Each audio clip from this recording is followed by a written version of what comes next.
Alter, yeah. Thank you, everybody. Good afternoon to everyone. The universities of Wisconsin are committed to freedom of speech and freedom of expression. It is our expectation that the audience will allow our proceedings to occur without disruption. Any disruptions to the event will be handled swiftly with responsible individuals subject to disciplinary action and or other citations for the disruption. UW-Milwaukee students involved will be referred to the Dean of Students office. With that, Meg, please call the roll. Regent Adams. Present. Regent Adongo. Here. Regent Bogost. Here. Regent Fritz. Here. Regent Goydam. Here. Regent Cruiser. Present. Regent Menedez. Here. Regent Nixon. Here. Regent Pelzowitz. Here. Regent Prince. Here. Regent Rye. Here. Regent Salzwedel. Here. Regent Terwilliger. Here. Oh. Regent Trainer. Regent Tyler. Here. Regent Underly. Here. Regent Walsh. Here. And Regent Weatherly. Here. We have a quorum. Thank you very much, Megan. As we consider items on today's agenda, are there board members who wish to declare any conflicts of interest regarding today's open session agenda? Hearing none, let's proceed. The records of the April 15th, 16th, 2025 meeting of the UW System Board of Regents have been provided. Are there any corrections? Okay, hearing none, the minutes are approved as distributed. Well, welcome everyone to the June Board of Regents meeting. I'd like to thank Chancellor Mone and his team for their warm hospitality in hosting this meeting. Mark, not sure if you're feeling regret or relief that this is your last time hosting a board meeting, but we've always enjoyed spending time on this beautiful campus. Thank you very much. Now we have several introductions. At the beginning of May, Governor Evers appointed 3 new regents. To lead off, please join me in welcoming Regent Tom Pelzowitz. Tom succeeds Regent Héctor Colón, and his term will run until May of 2032. Seems so far away. Born and raised in Southeast Wisconsin, Tom graduated from Brown Deer High School, and he briefly attended UW-Madison before joining the U.S. Navy. After 6 years in the service, he returned to Wisconsin and attended UW-Milwaukee, where he earned a degree in accounting. Tom went on to have a 15-year career in risk management with regional banks, including First Star, Marshall & Isley, Associated Bank, and U.S. Bank. Along the way, Tom discovered a passion for people, growth, and development, and he invested in a business coaching franchise, helping not only businesses, but people to change and grow. Tom is now a business and executive coach and management trainer with 20 years of experience. Regent Pelzowitz, would you like to say a few words? I would. First off, I just want to say everybody has been very welcoming and I appreciate that.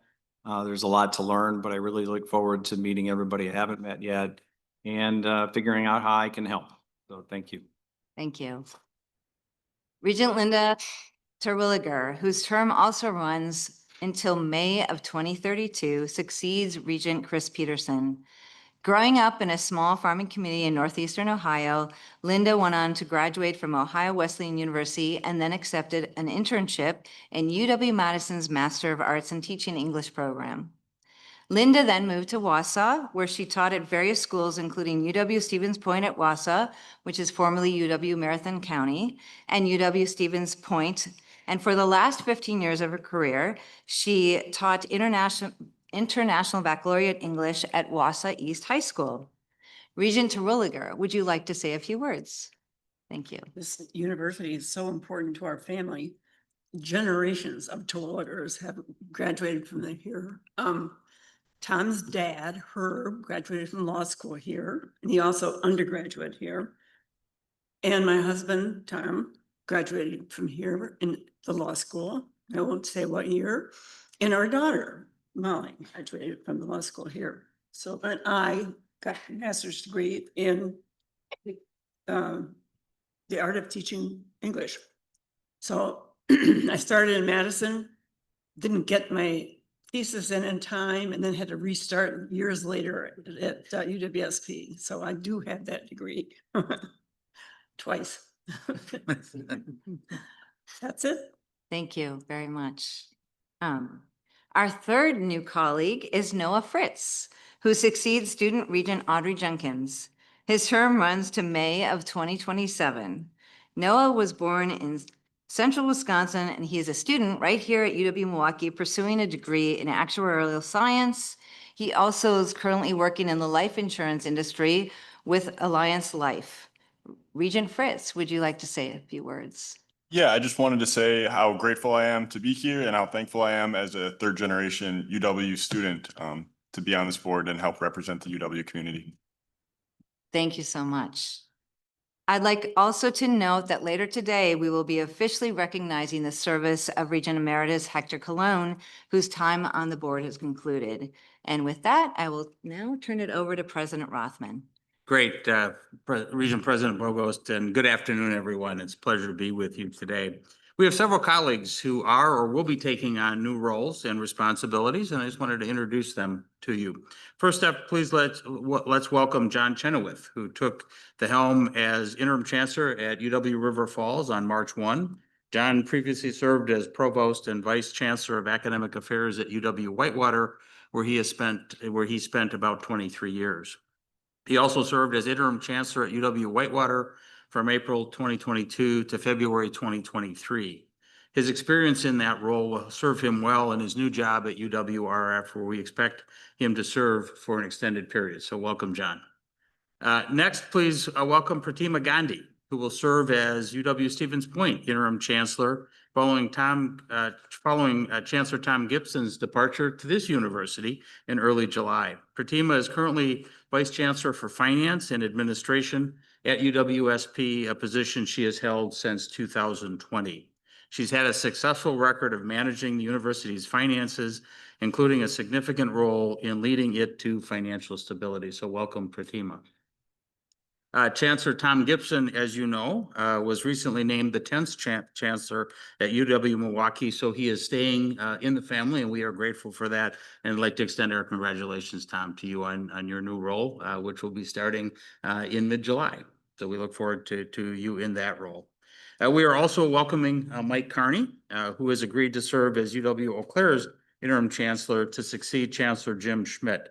Mike is currently UW-Eau Claire's interim provost and vice chancellor of academic affairs, and Mike will assume his new position as interim chancellor at UW-Eau Claire on July 1st. So Mike, I think you're around the corner, but welcome to you as well. And most recently, the board appointed Dr. Manohar Singh to serve as the new chancellor at UW-Oshkosh. To succeed Chancellor Andy Leavitt, who is stepping down after 10 years of really distinguished service to the university.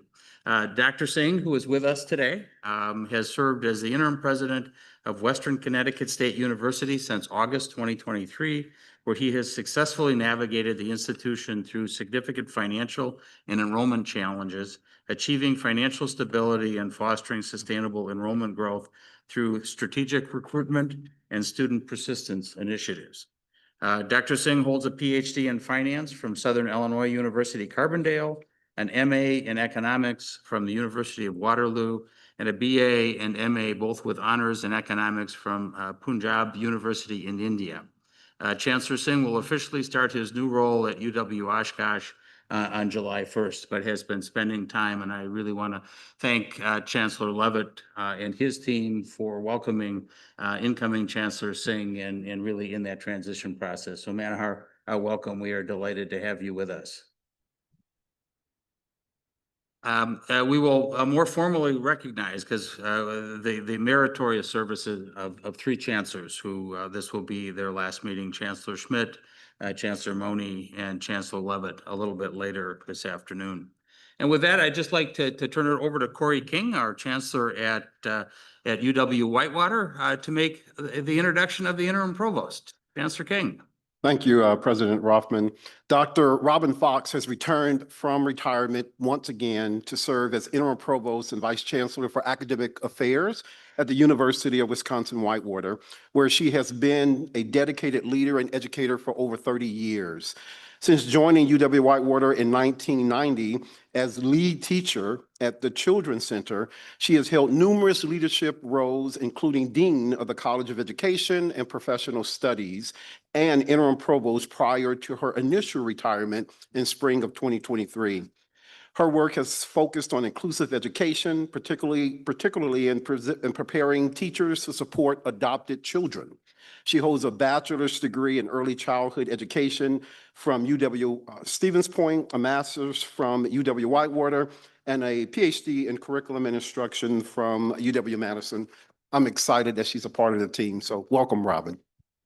And Robin, we are very glad that retirement hasn't stuck. So thank you very much for your ongoing service. I'd also like just to take the opportunity to note that last month, actually May 2nd, UW-La Crosse celebrated the inauguration of its 11th leader, Dr. James M. Beebe, as Chancellor. And I had the privilege of attending the inauguration, and it was a great celebration of a great university and certainly the start of the Beebe era at UW-Eau. So very excited about that. And finally, in news that is hot off the presses from today, UW-Madison Provost Charles Isbell Jr. Will be leaving his role with us to become the next Chancellor of the University of Illinois in Urbana-Champaign and Vice President of the University of Illinois System. This appointment takes effect on July 16th, pending approval of the full Board of Trustees. I think we will all miss Charles' intellect, his perspective, and his dry wit, which I have enjoyed immensely. But we certainly wish him well on his next endeavor. And it was interesting, the release that Madison issued a little bit earlier today mentioned that his two predecessor provosts have all gone on to, very significant roles. So I think it is very indicative of the quality of people that our universities can attract. But Charles, we will miss you, and we wish you the best, even though we know that Illinois is benefiting. But it is really terrific, and congratulations on your new role.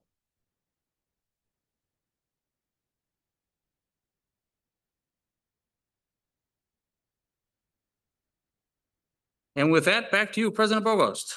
Thank you, President Rothman. A report from the Wisconsin Technical College System Board has been provided. Are there any comments or questions from anyone? Okay. After hearing our introductions earlier, it's probably very clear that we'll be launching several chancellor searches in due course. Once again, I'd like to thank our board members who have always graciously given their time and attention to the very important charge of identifying new leaders for several of our universities. We'll keep you informed as the processes move forward. Turning now to our Regent Business Partnership Awards, where we continue to recognize how UW universities are building strong relationships with businesses in support of our students and communities. In late April, awards were presented recognizing the long-standing collaboration between the Skyward and UW-Stevens Point. Skyward is an educational software developer based in Stevens Point. It creates administrative software solutions for more than 2,500 school districts worldwide. The company has long supported UW-Stevens Point through hundreds of student internships and employment opportunities, as well as scholarships and student support programs. In fact, UWSP alumni make up more than 40% of Skyward's workforce. Congratulations to Chancellor Gibson and the Poynter campus community. Later today, we will present the next round of awards recognizing collaborations between Northwestern Mutual and our host, UW-Milwaukee. Their partnership dates back almost 50 years and has included very generous sponsorship and support for UWM's research and teaching. Most recently, Northwestern Mutual, Marquette University, and UWM united to form the Northwestern Mutual Data Science Institute with a shared focus on the ever-evolving and dynamic domains of data science and artificial intelligence. We look forward to hearing more later this afternoon. This concludes my report, and back to you, President Rothman. Thank you. As hopefully you have seen, our advocacy efforts are in full swing, and I want to open my report today by sharing a brief look at an event we recently hosted at Green Bay's Titletown Tech in collaboration with UW Green Bay, UW-Oshkosh, Titletown Tech, and New North. The event featured a dynamic panel discussion moderated by our own Regent Rye about the role the UW's play in the economic vibrancy of Northeast Wisconsin as well as the entire state. And with that, let's play the video, please.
And one of the great things about the event, each of the panelists had degrees from UW-Oshkosh, and they also had a degree from UW Green Bay in different orders. But it was a great event, and they highlighted their stories and the importance that those two universities have had in their lives. You know, at that event, it was noted that we are now 44th out of 50 in terms of public funding of our four-year universities in Wisconsin. That's a drop of 1 from last year, according to the latest national study of higher education funding. Recognizing the universities of Wisconsin's role as the largest provider of talent to fuel the state's economy, we have collected over 800 signatures, including more than 500 from business groups or officials showing their support for additional investment in the UWs. That also includes 19 chambers of commerce from across the state of Wisconsin. That was the rolling names that you were seeing on the video. It was pretty clear to the people in the room at Titletown Tech, which consisted of over 100 leaders from across Green Bay, Oshkosh, and the Fox Valley more generally, that higher education is critical to meet the state's workforce needs. That's the message we've been talking about and hearing as we continue to crisscross the state in advocating for our universities. Sure, just a brief strategic plan update. At each meeting, I try to provide the board with updates on some facet of our strategic plan. Today, I'm going to address 2 broad areas of interest and significant concern for the universities of Wisconsin, as well as universities nationwide. And those are the recent threats to both federal financial aid for students and the university's research enterprise. About 2 weeks ago, the leaders of Wisconsin's 3 systems of higher education came together for a joint news conference to express our deep apprehension around recently proposed cuts and programmatic changes to federal student aid programs. Wisconsin Technical College President Layla Merrifield and Wisconsin Association of Independent Colleges and Universities President and CEO Eric Fulcomer joined me to state our collective belief that these proposed cuts put vital educational attainment at risk in our country. It makes no sense for the United States to narrow opportunities if our country wants to win the global war for talent. Quite frankly, I am dumbfounded that cutting educational opportunities would even be considered when our economic vibrancy is at stake.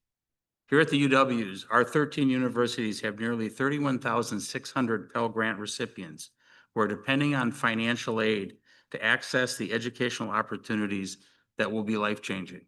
We talk a lot about higher education changing the trajectory of people's lives. We know that that works. We just need to make sure that the resources are accorded so that students can fulfill that promise that they have. Well, while the universities of Wisconsin are the most affordable from an economic perspective in the upper Midwest and well beyond that, we know that many families and students still need help. For generations, from the time of the GI Bill to today, the federal government has been a foundation for ensuring that students and families from all socioeconomic backgrounds are offered these life-changing experiences that higher education can provide. Unfortunately, under the reconciliation bill currently being considered by Congress and the administration's proposed budget, those opportunities are now in jeopardy, and we cannot simply afford to just stand by and watch. Today, we are launching a landing page, wisconsin.edu/fuel futures, for our UWs to engage students and families and alumni so that they all have the ability to have a voice in these discussions before, quite frankly, it is too late. We are privileged today to have 2 Pell Grant students who are joining us who know firsthand what is at stake. They are going to share their stories with us because I can't think of a stronger way to send this message than to have students talk about what this means to them. And I have asked them to briefly share their stories with us. First, I'm pleased to welcome Amber Moreno Padilla, a junior at UWM, majoring in journalism on the advertising and public relations track with a business Spanish minor. She graduated from Ronald Reagan High School in the Milwaukee Public School System. Along with her Pell Grant, Amber has also received the UW's tuition promise and other UWM and private scholarships. I'd also note that Amber served on the Search and Screen Committee for the recent Chancellor selection here, so she has been actively involved, and I'm grateful that she was willing to once again share her time with us and her story. So Amber, the floor is yours. Thank you for that introduction, President Rothman. Good afternoon, everyone. It's a pleasure to be here with you all today.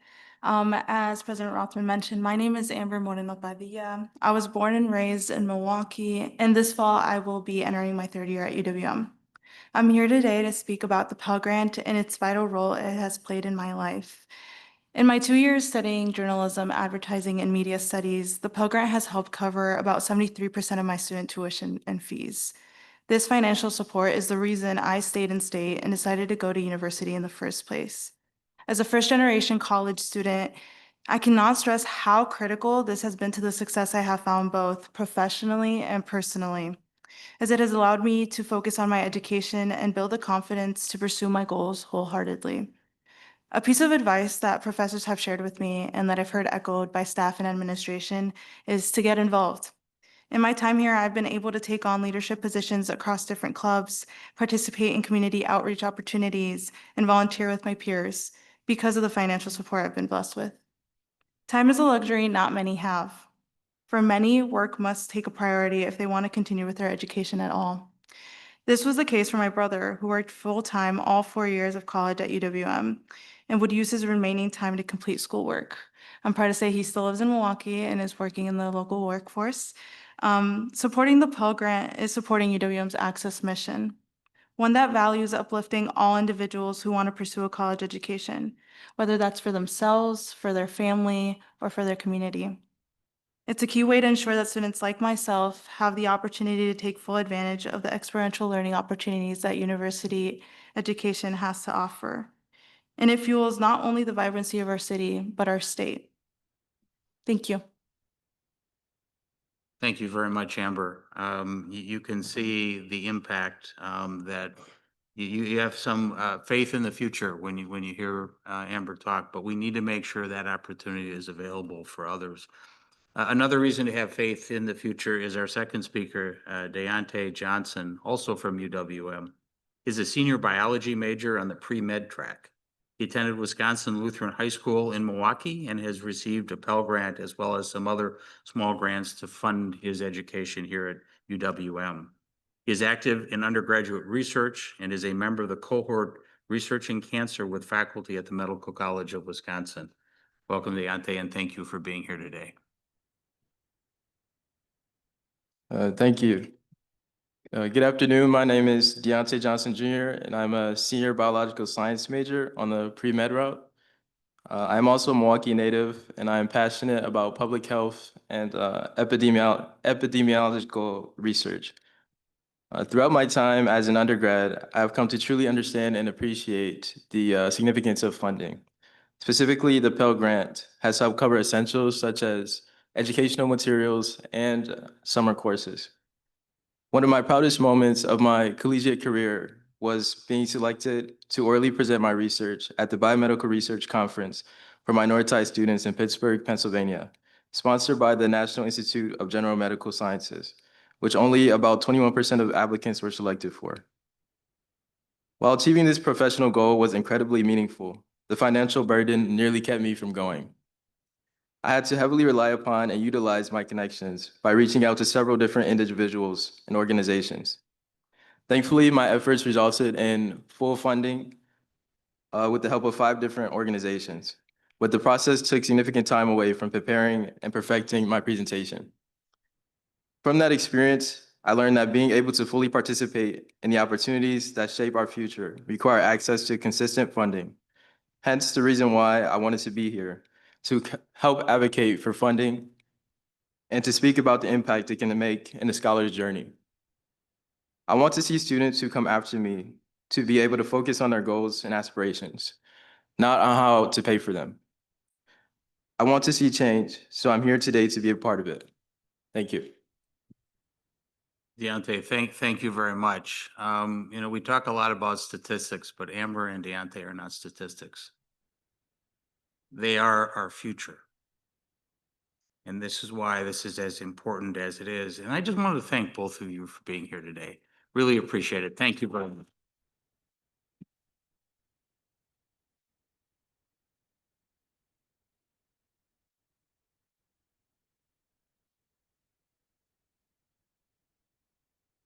You know, I think you can see that a UW education is a powerful opportunity and one which we must protect and preserve with all our fiber.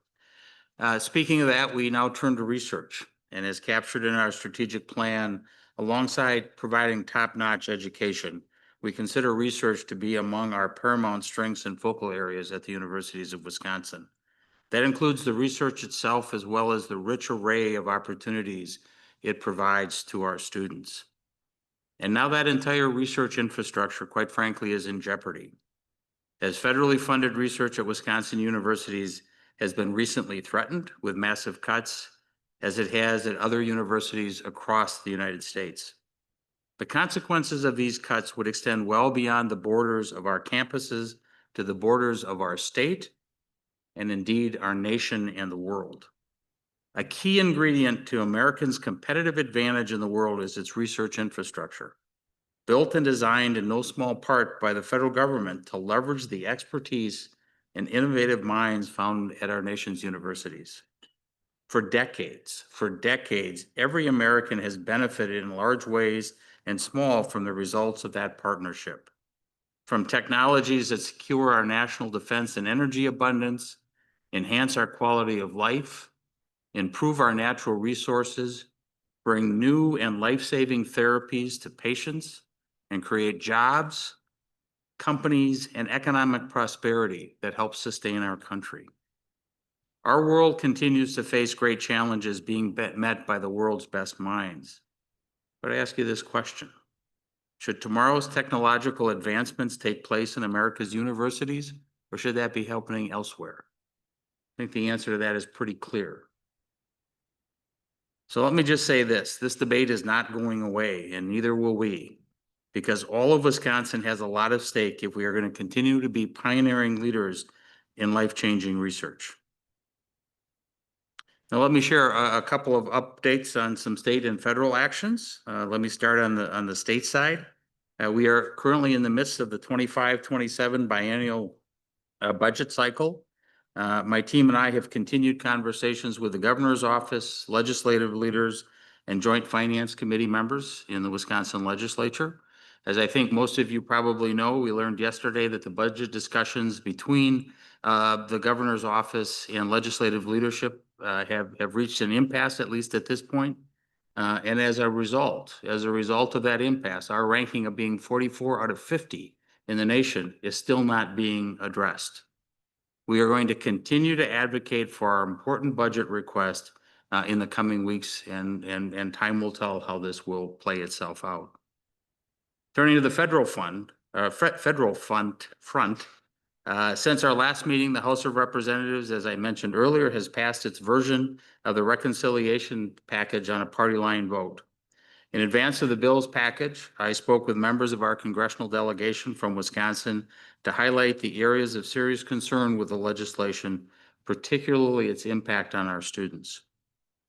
Ultimately, the bill significantly narrows the funnel of resources that are available to students, particularly those of lower socioeconomic means, that will limit their access to higher education, precisely at the time when we need more college graduates in order to compete on a global scale.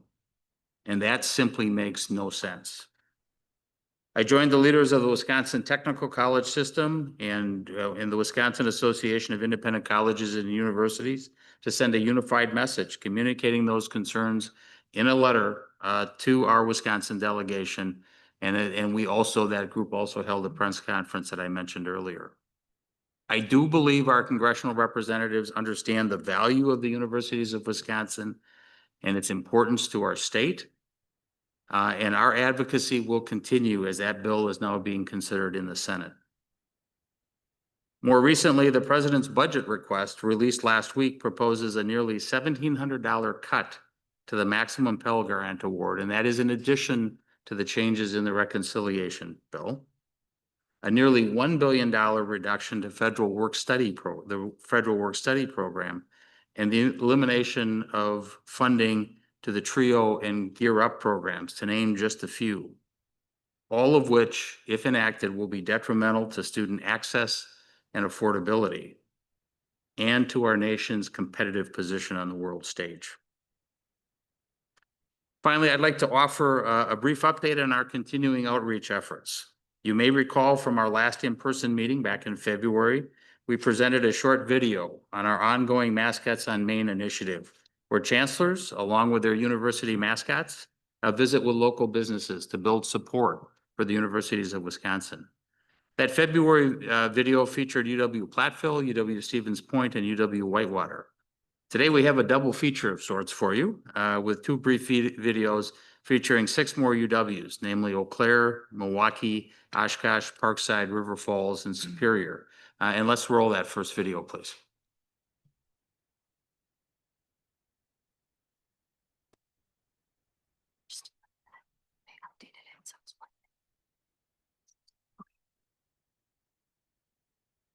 And I'm told we now have one video with 4 campuses, so hot off the presses to me. So there we go. That's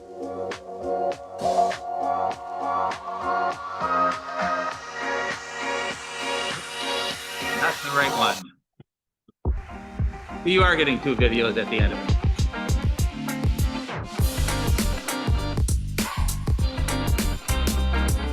So it's a beautiful day, and I ran into Blue in the hallway, and I said, Blue, we ought to go check out our good friends at Silver Springs.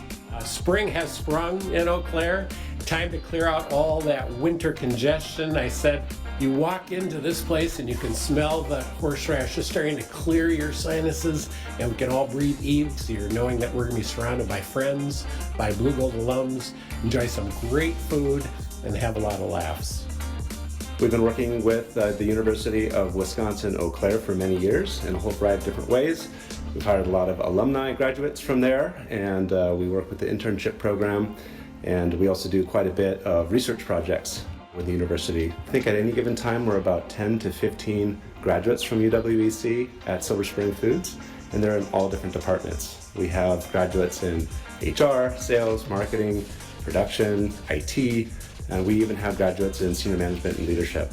As long as I've been a Blue Gold, I've been an intern at Silver Spring. So for me, the past 3 years, Silver Spring Foods and UW-Eau Claire have been my life, and I've learned so much from both, and it's been such a gift to be able to transfer both skills and having the textbook knowledge at UW-Eau Claire and being able to implement that at my job or vice versa. It's been really incredible.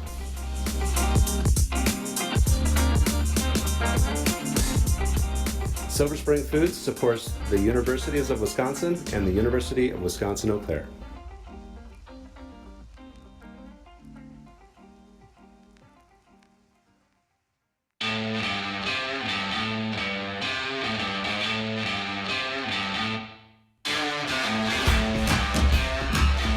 The University of Wisconsin-Parkside has an amazing long history of partnership with Haribo, both inside the classroom as well as outside the classroom. Haribo has been a wonderful supporter of our community and engagement and activity on campus. They sponsor activities and events, and particularly supportive of our athletic endeavors. Haribo invests inside the classroom as well. They support our students in doing project-based sponsored research projects to support their company and operations, but to give our students firsthand real-world experiences. Haribo supports the Universities of Wisconsin.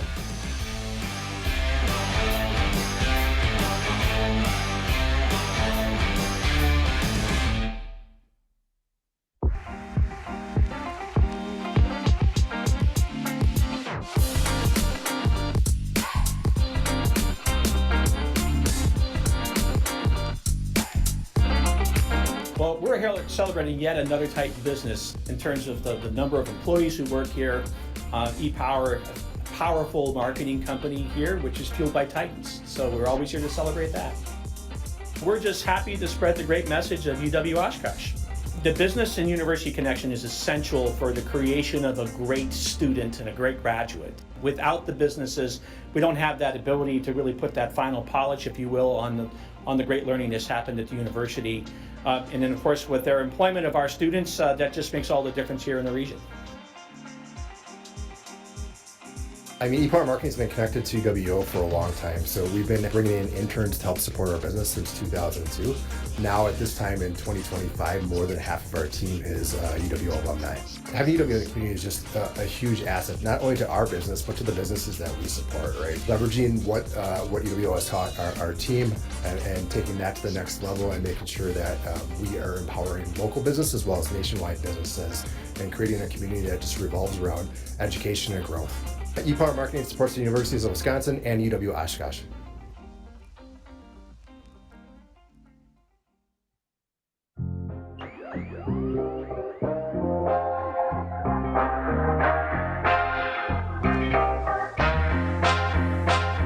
We're here today with Kristen. She's the proprietor, owner, really the leader of the Bel Air restaurant chain. There's 10 restaurants, 7 of them are Bel Air. They also have a French restaurant. They've got some other restaurants. And we're so proud she's an alum. She's an entrepreneur. She's really helping with so many different things that our UWM students also help with in many, many different ways. Their customers here, their employees here, and it's just a great win-win experience all the way around to work with Bel Air. Kristen is just a classic example of an alumna who has really given back in many different ways. UWM is very important to the community and also my restaurant. We open our locations in communities that we're familiar with and that we love. And obviously with me being an alum, I went to UWM, graduated in 2001. We work with the basketball team. We also do the Panther card. We do different promotions for students. I do a lot of speaking at UWM just because of being an alum, job fairs, things like that. Just because we have so many of our staff, our front of house staff, that come from UWM. Bel Air Cantina supports the Universities of Wisconsin and UW-Milwaukee.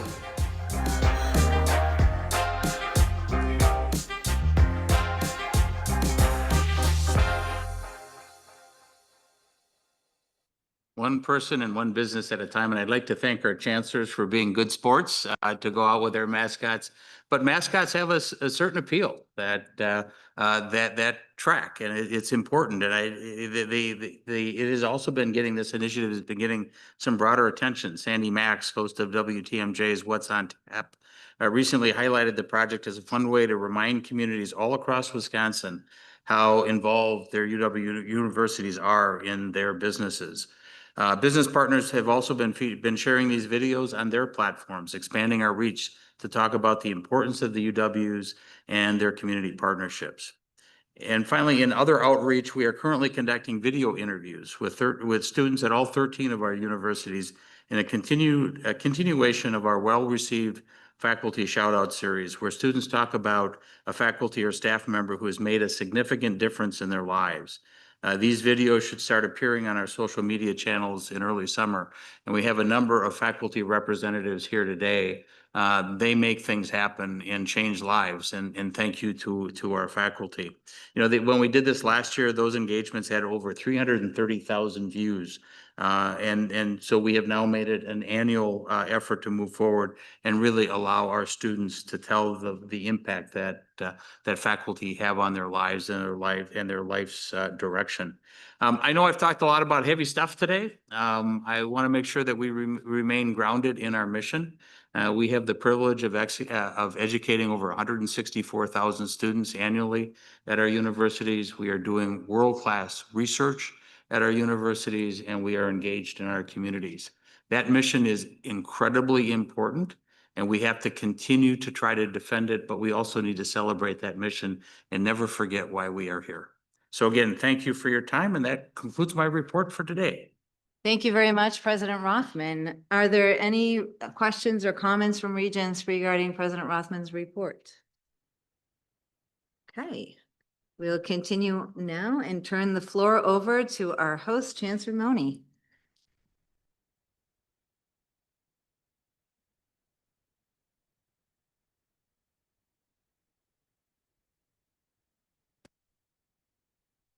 Good afternoon. It's a pleasure to welcome all of you to the Board of Regents meeting here in Milwaukee. And this presentation is about celebration, continuing with really, President Rothman, your comments in terms of the focus on mission, but also really following up on the students' perspective that you heard today. And we'll talk and really here to focus on the tripartite mission, which we describe as our access and research and engagement mission. And the reason for celebration is vitally important for us to continue to look at what we do and why we do it. And we think that's just critical to the state. And as in the Panther clan that we have here, we think positivity is mighty important to stress. So starting out with that, thank you. So you will hear from several different perspectives throughout this presentation. Let me share with you the rarity of UWM. Sometimes we're described as a unicorn, meaning that we combine some things in a way that very few other campuses in the country do.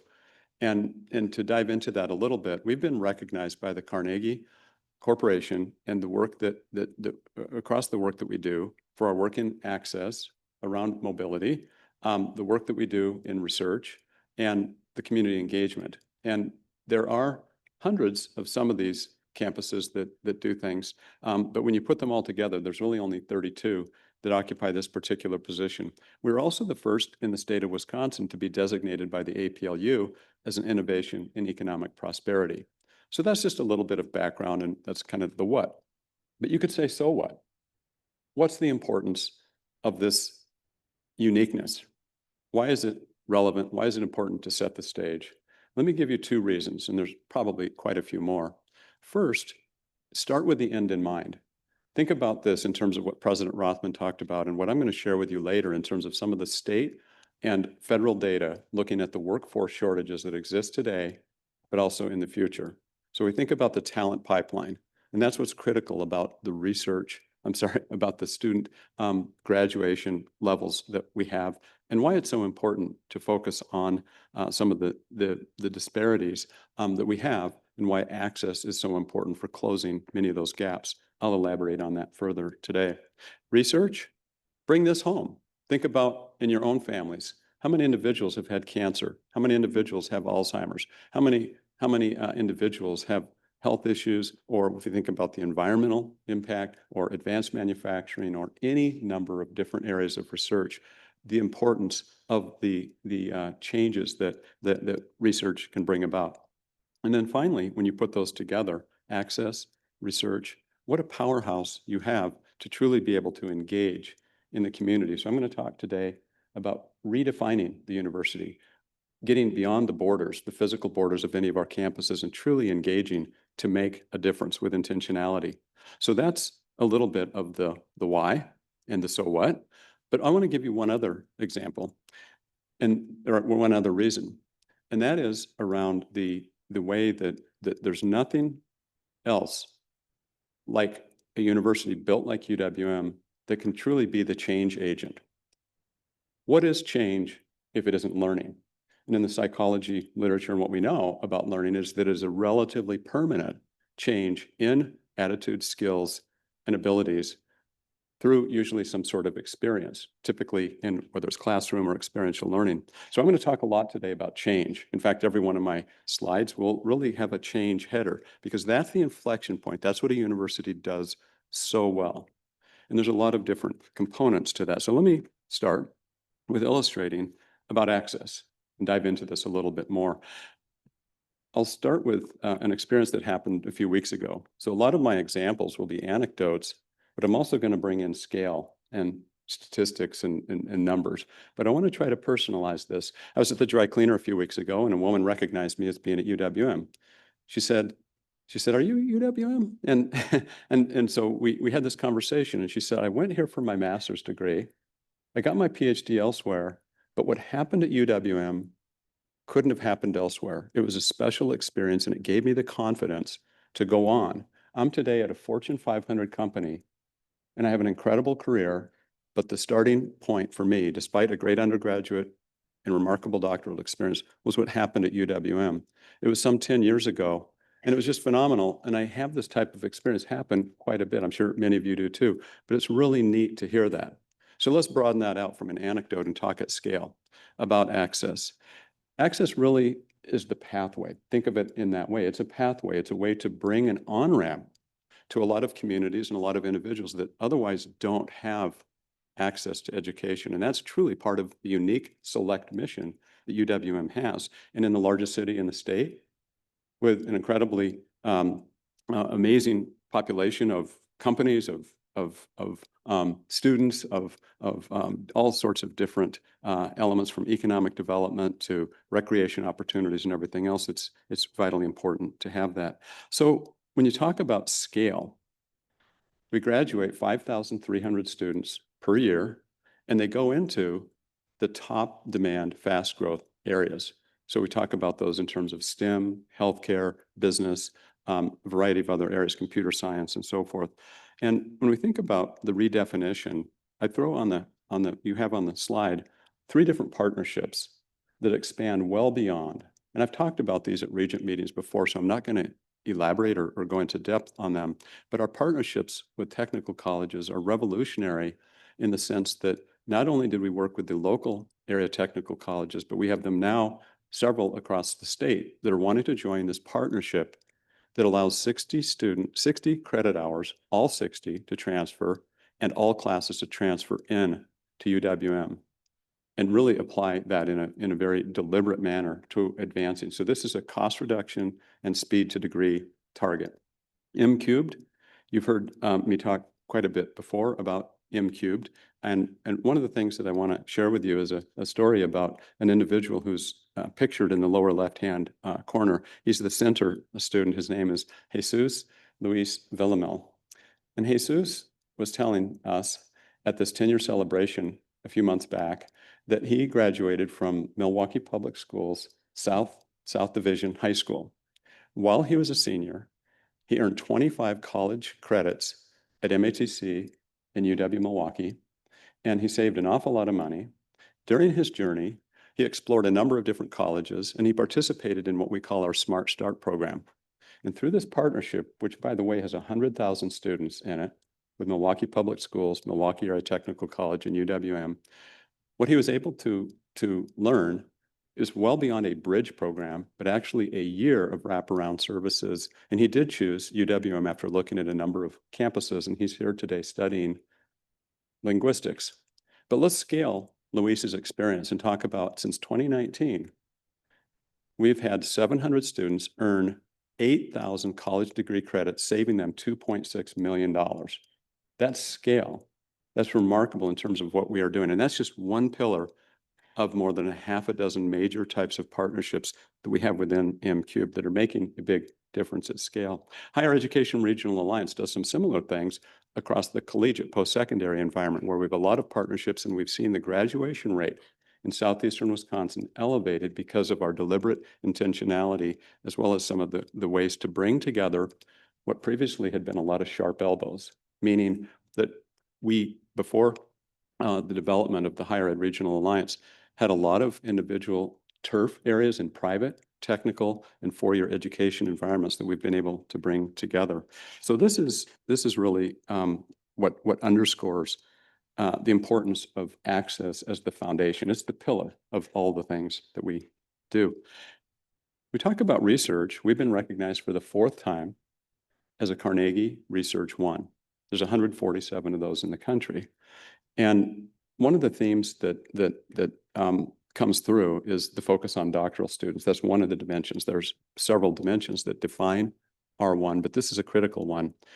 I want to share with you a story of the gentleman who's in the wheelchair in the center top picture here. And he's with his advisor here, Dr. Arvin Barron. His name is Derek Zeike. Derek was a great hockey player in high school, but he had a tragic accident as a hockey player and it left him a quadriplegic. He channeled his energy into wanting to become a researcher on sports injury. He came to UWM because of his advisor's expertise, and he has excelled. He graduated recently with his doctorate, and he's the junior managing editor of the Journal of Sports Injury.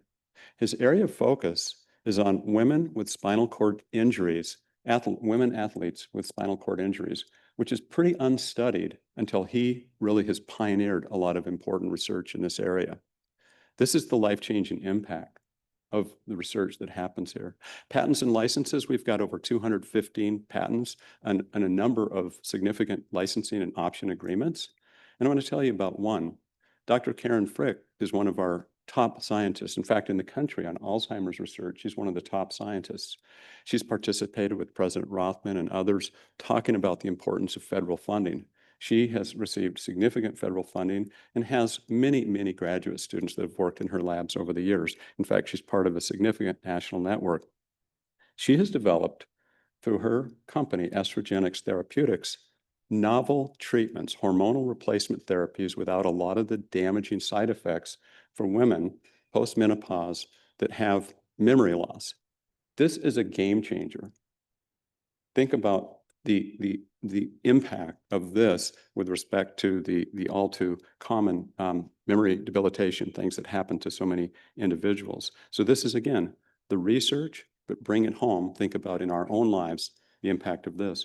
Microsoft AI Co-Innovation Lab, it wasn't an accident that Microsoft said, we're going to choose out of all the universities in the world, one and only one to partner with in manufacturing AI co-innovation. They have 7 other co-innovation centers in the world, but only one in manufacturing because of the work building on our partnership with Rockwell around Connected Systems Institute. Back in the IoT, Internet of Things, early on, we developed some incredible work. If you look in the Journal Sentinel, Milwaukee Journal Sentinel today, you can see the number of companies that are making investments into automation around AI, and Rockwell has commissioned a significant study. It's just coincidental we're talking about this today. So in this application, this helps you get your Amazon packages more quickly. What? Where's that coming from? Let's back up a little bit. Regal Rexnord, formerly Regal Beloit, is a company, and Rexnord that came together. They have an awful lot of automation and mechanical equipment. And as it turns out, there's 5 miles of mechanical equipment at the Amazon warehouse just south of here. And through a lot of the applications that we've been working on in our lab, and we have many more coming as we do the grand opening in June, we'll see tremendous applications, but because of the AI and the work that they're doing, it helps you get your packages much more quickly than you otherwise would. This is advanced technology. You're welcome. Thank you. Okay. Now, we also have a professor. So these pictures, by the way, in the lower right-hand side is Dr. Frick and some of her grad assistants. On the left-hand side is Dr. Habib Rahman, who's working with one of our students. And what they're doing is they're piloting an AI application for a robotic arm that you can just move with your eyes. Think about the applications and the advanced work that that entails. This is what's happening, and this will be featured in our CSI labs and a lot of the optical, a lot of the work through artificial intelligence. So this is bringing together some pretty remarkable things. The next area is about the engagement, and this is in terms of true impact, the change that we can drive. So what you see in the lower left picture is our chemistry building. And I hope that many of you can join us tonight. This recently won the Mayor's Design Award, and the category is in Urbanism Redefined. And really it features, and what we'll talk about tonight at the reception, is science on display. And it's pretty remarkable how this building brings guests in and moves science out. It's just a wonderful translation that's wonderful. And thank you, Regents and State of Wisconsin, for the support for this, our newest great building. We have, from an engagement perspective, over 350 different types of performances and exhibitions on campus and or in the community. So plays, concerts, theater, a number of different types of activities that through our primarily Peck School of the Arts. Our students, 50,000 plus service hours, truly engagement required and part of a lot of degree programs. And then over 4,500 students that are engaged in experiential learning, including 1,000 undergraduates in undergraduate research alone. So I want to share a story here. On the right-hand side, you see some individuals who work at the Dominican Center and participate. The Dominican Center is located just west of here in the 53206 zip code in the Amani neighborhood. This is the most impoverished zip code in the United States. This is a tremendously challenged area. The Dominican Center works with a program on our campus, and it has for a couple of different engagements called the Nonprof IT. And so that's a play on nonprofit, Nonprof IT. And what they do is with over 170 organizations, 700 students have been engaged in nonprofits in the community to help them with their technology. So in some cases, it's upgrading a website. In some cases, it's creating a website where they don't have one, helping with cybersecurity, helping with data organization, a number of different apps, all sorts of different things. And I've been privileged over the last decade to be every semester at the reporting from the students and then the companies that they work with and the organizations to hear, and then for them to present. And every single time you hear these stories about we couldn't have done it without this type of resource. But what do the students get from this? The students walk out with a portfolio of experiential activities that they have jobs lined up waiting for them. It's a remarkable type of activity. In fact, I think it was our senior vice president, Dr. Britz, who helped spearhead a lot of the work many years ago to help put this program in place. So it's phenomenal because it is that confluence. And what it really does, and by the way, a few comments about this and what's important about the Dominican Center, they were burglarized last year. So here's an organization that resides in a community to elevate safety, to build community. They have a number of programs to address food insecurity. They're really the heartbeat and the soul, but they were burglarized. And guess what they lost? They lost all their equipment. They lost all the different capabilities and skills that we had helped them in previous engagements build. So who did they call? We came to the rescue, and we jumped in and we provided resources and tools that otherwise would not exist at the Dominican Center. And whether it's the communications officer, whether it's the CEO or president, they were talking about above and beyond is what our students went to. The president of HSA Bank, Sue Bartholomew, she's one of the sponsors, and we have many companies that get involved with this. We have Direct Supply, Northwestern Mutual, and others who send a lot of their IT folks to come and help mentor. So this program brings together these different resources. It brings the knowledge that we create as a research university, students who are incredibly hardworking, amazing, and puts this into an engaged situation where they pick up experience, they learn a lot, they have to present, so they have public speaking skills, a number of things, and it's very impactful. Sue Bartholomew, president, said, "What an invaluable gem that you have here at UW-Milwaukee." So, big picture, stand back, scale. In the last 11 years, we've had 58,000 graduates that I've been able to help confer their degree.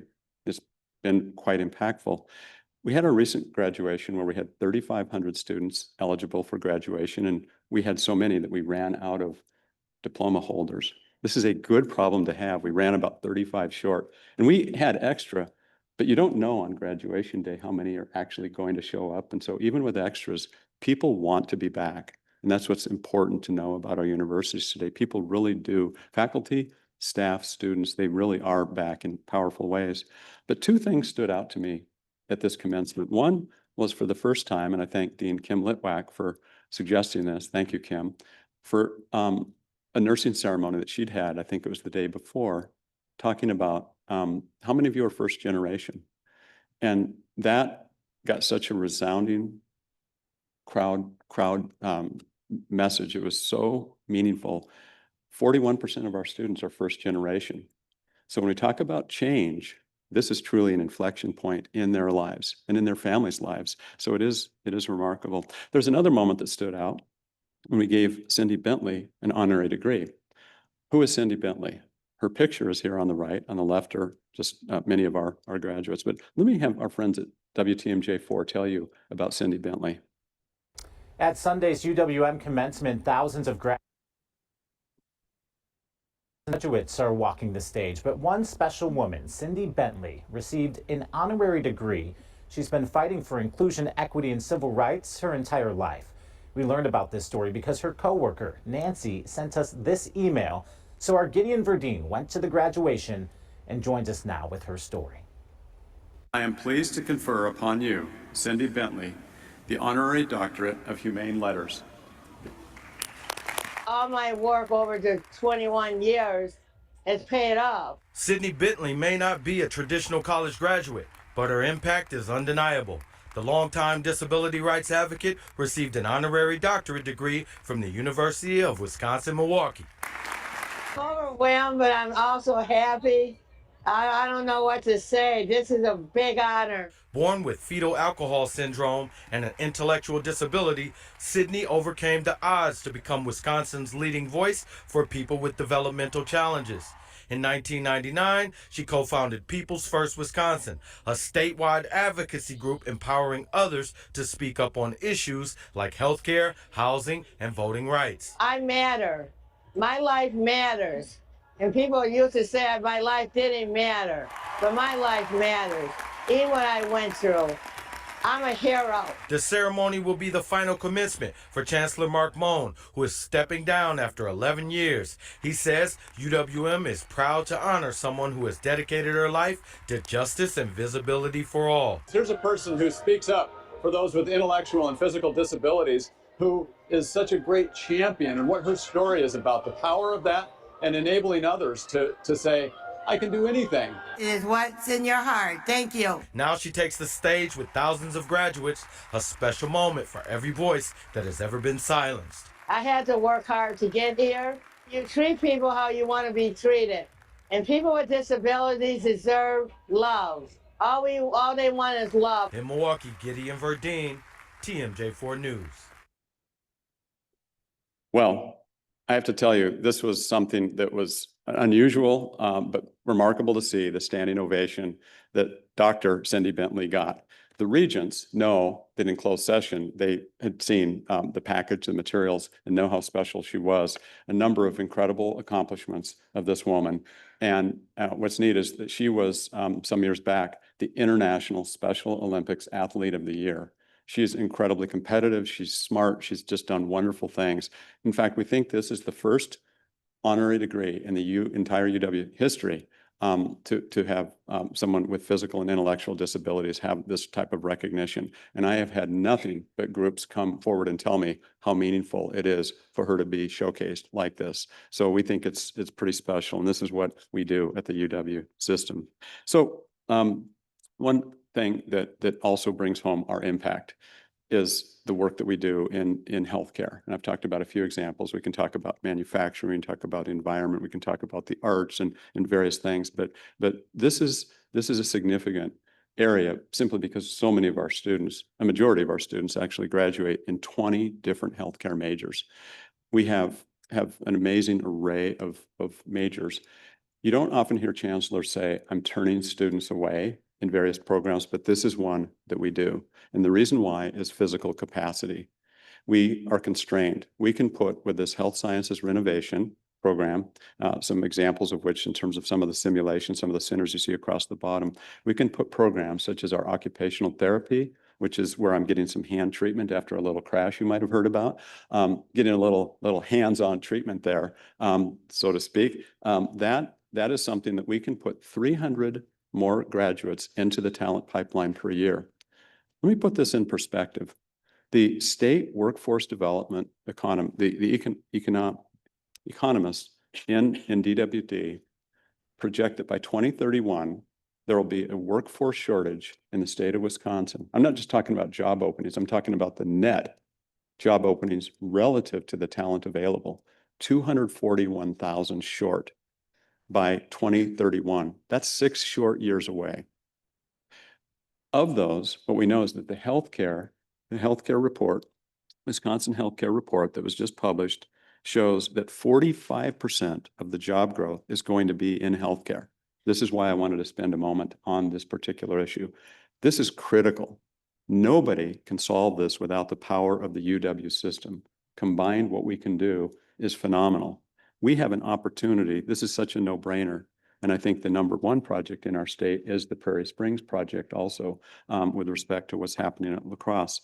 So these are the types of things that make such a difference. And we value Regents and system, your support for this project. It is a game changer. So in my 11 years here, I've seen an awful lot of students pass through. We have 210,000 alumni from UWM. And we recently surveyed them. It's similar to what President Rothman talked about in terms of talking to our alumni about what the impact was and who it came from at UWM. So I'd like to share with you a brief video with their stories. Since 1956, more than 200,000 students have graduated from UWM. Our alumni have had a profound impact on our community and our state. But you know what? It all started in a classroom on our campus. Many of these alumni still feel an enormous sense of gratitude to their favorite professors and their advisors. These are their words.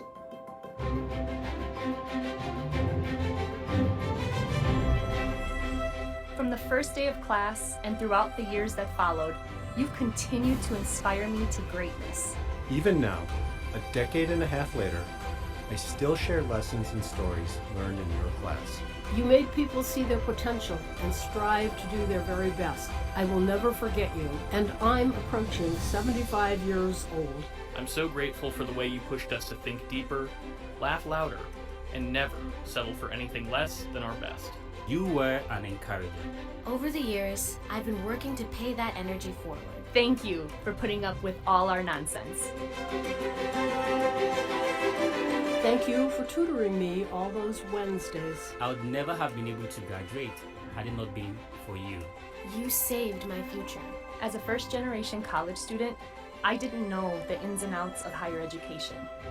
You helped me. You saw my potential, and at 23 years old, I finally learned I was smart. When I walked across the stage to receive my diploma, I had to smile and remember you and your kind words that helped someone that nobody thought was worth saving. Thank you for leading me to my dream job. Thank you for all your hard work.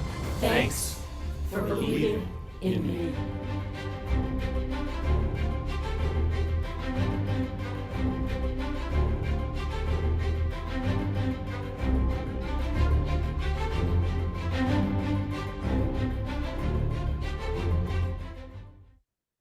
It is about that confidence, isn't it? Thank you for believing in me. That's pretty remarkable. And that comes from our faculty. That's the kind of thing that happens thousands and thousands of times a day at our universities. So in closing, I'd like to offer three different views.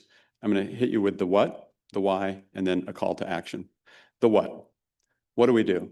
We talked about our tripartite mission. Easy for me to say, I know. So that's something that you've been hearing about in terms of themes throughout the day. As I mentioned at lunch with the video, our students underscore and they exemplify that. We think we do it pretty well. But what happens as a result of that in terms of the what is that we change lives. It keeps coming back to change, change, change. We strengthen families. We provide that social mobility. Education is the great equalizer. It is the enhanced role that we have powerful impact on in so many different areas. So that's the what. Why we do this, in particular uniquely at UW-Milwaukee, is these qualities come together with a focus. It's like a prism. There's this intentionality, this focused effort. It becomes a superpower. We really what attracts a lot of people to work here and then retains a lot of our talent is exactly that mission, the difference that we make all the time. We see it, we get that feedback, it's real, but it also attracts and retains the talent and keeps that talent here in Wisconsin.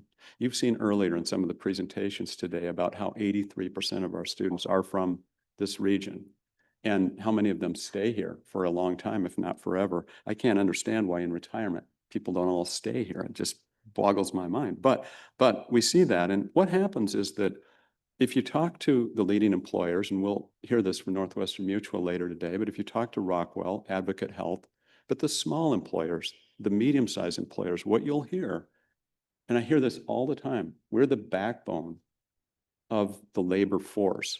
And I'm not unique. This is true in all of our campuses in our respective areas. We really retain that talent.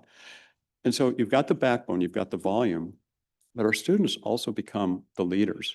If we think about in Milwaukee Police Department, the chief, Jeff Norman, Panther. Milwaukee Fire Department, Aaron Lipsky, Panther. Go to Sheriff Danita Ball, Panther. We can go to corporate environments, and we can think about Microsoft, where Satya Nadella, Panther. Here in the community, we have Jackie Frederick, who grew the blood center to become the largest blood bank operation in the world, became Versity. Jackie Frederick, Panther. We can go through the arts and talk about Willem Dafoe. Spent time at UW-Milwaukee, Panther. We can talk about Jim Rigel, 3 Oscar Academy Awards for the Lord of the Rings sequence. He was the special effects. His firm created Lord of the Rings, all the special effects. We can go through all the different areas, and Panthers really rule. We can talk earlier, Northwestern Mutual, Rockwell, Harley-Davidson, all have been headed by Panthers who have made that climb. That's the impact. It's the scale, it's the individual stories. So that's the why. What happens as a result of that is that it's the heart of a strong economic and cultural ecosystem. I would challenge you. Tell anybody, what is a strong economic region that doesn't have a research, an access, an engaged university at the heart of it? You go national and international. If we think about Boston, Austin, Silicon Valley, today, Miami, go to Berlin, go to Stockholm, Singapore, you find it's the ability to get beyond the role of a traditional university and engage, redefine the university. So that's, if you will, the why. So those are the what and the why. And then the call to action is that I've been very fortunate to be able to share the story. It's a great moment of pride for me and for us to be able to do this. It is pulling the curtains back on some remarkable faculty, staff, students, alumni, and engagement. But no matter how good we are facing gale force headwinds. We're absolutely facing the most existential time we've ever had. And if we don't muscle up, if we don't hit this as hard as possible, we are not going to continue to thrive. We're not going to be the answer that is so needed. And I always start with the end in mind. What is needed? And I started at the beginning. We need talent. We need research. We need engagement. And we're going to be stymied. We're going to be hampered. So I appreciate your support. You're on the front line helping us. Thank you for that. And we need to keep that going between system and Regents, I implore you to keep that going. So with that, I thank you for your past and continued support and look forward to hearing more great things as we move forward in the future. Thank you. Oops.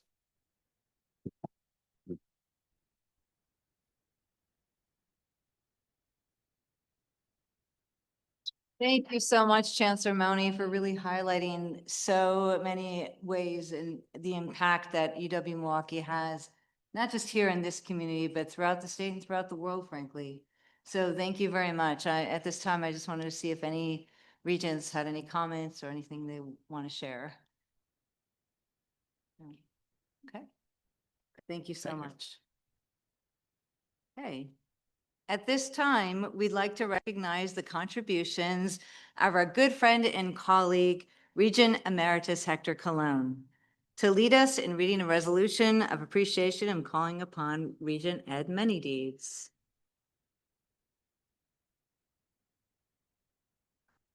We lost the plaque. No, Did you sell it?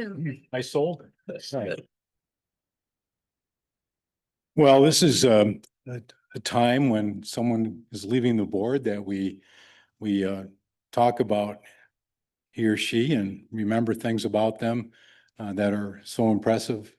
And we also read a resolution of appreciation. And, you know, I really thought about this. What should I say about Héctor? And quite frankly, I don't know that I can say anything. So I'm just going to read the resolution. No, that's supposed to be funny. You know, shortly after Héctor was first appointed to the board, I received an email from him with a request that I, quote, buy his book. Remember sending that out? I have to confess that there had never been a new appointee to this board that had ever asked me to buy anything from them. So I was a little taken aback, but I thought, what the heck, I'll give it a shot. And I purchased the book, and it came from Amazon a few days later, and I was intrigued, so I read it. And it's an interesting story. It's about how Héctor was being bullied when he was little. It's about how Héctor didn't know how to fight back, and it's about his father taking him to a gym to learn the sweet science, right? And I can picture little Héctor. I don't know how big you were, but I assume you were just a little guy, scrawny little arms, getting picked on by some kid at school, and your father telling you that you were going to learn to take care of yourself. And he took to that sport. He took to the training. He had the discipline and the ability to go quite far in that sport. The sweet science was kind to Héctor. He was a champion. He had the Olympics right in front of him. Didn't quite make that, but came back to avenge that loss later on, as I understand it. That must have felt good. At that point, it was, I suppose, what am I going to do? Turn pro, have all this money and fame, be on ESPN, and have that life, the life that you've been training for since you were little.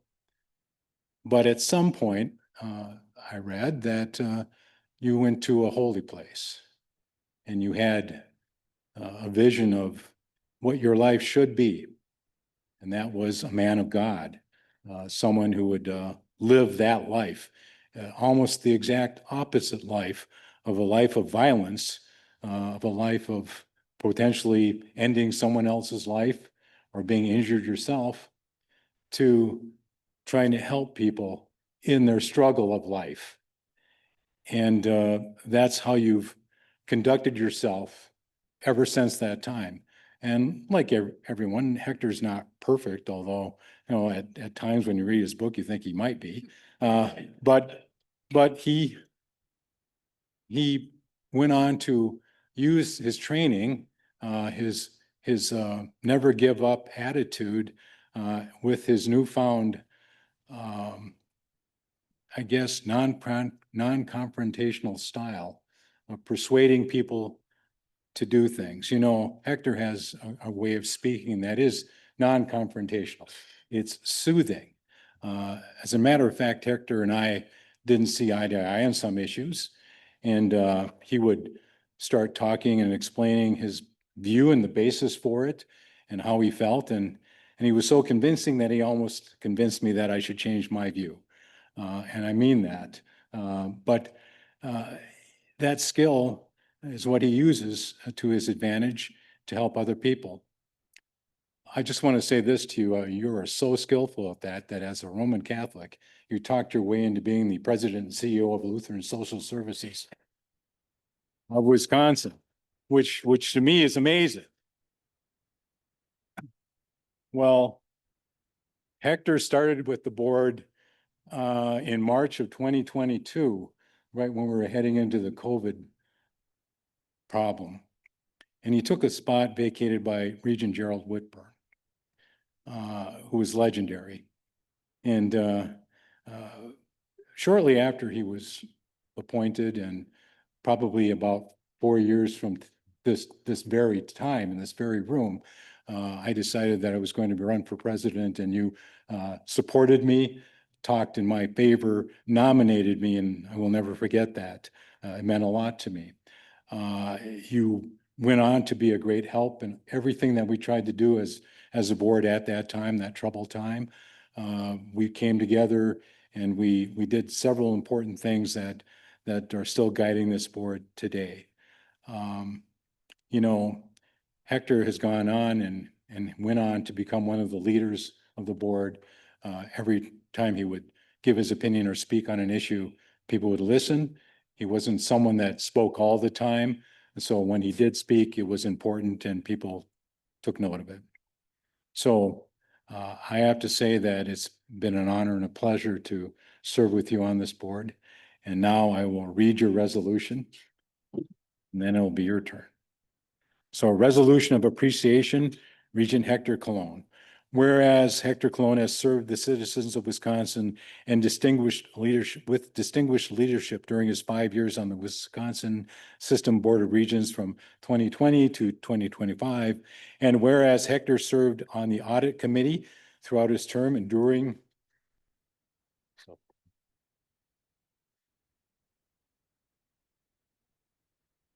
the universities of Wisconsin maintain the utmost integrity and excellence of performance. And whereas Hector served on numerous additional regular standing committees, including 2 years on the Business and Finance Committee, 1 year on the Research, Economic Development, and Innovation Committee, and 3 years on the Education Committee, including 2 years as Vice Chair.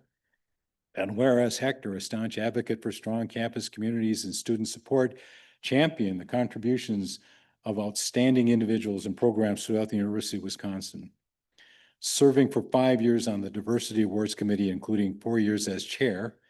And whereas Hector supported fair review and governance processes throughout his term, serving on the Committee for Student Discipline and Other Student Appeals as Regent, member on the Educational Board, and as a member of the Special Regents Committee on Governance Issues.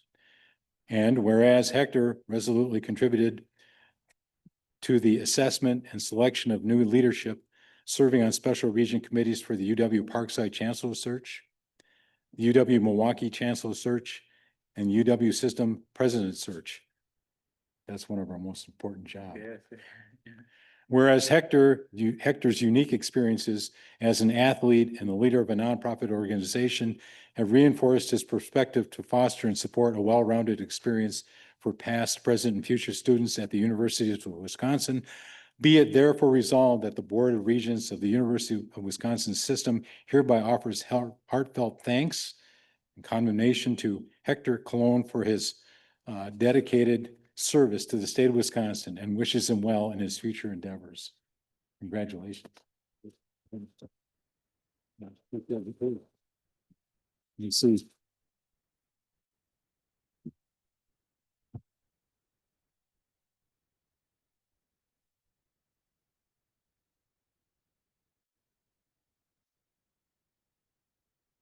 No, it gets clear. That's nice.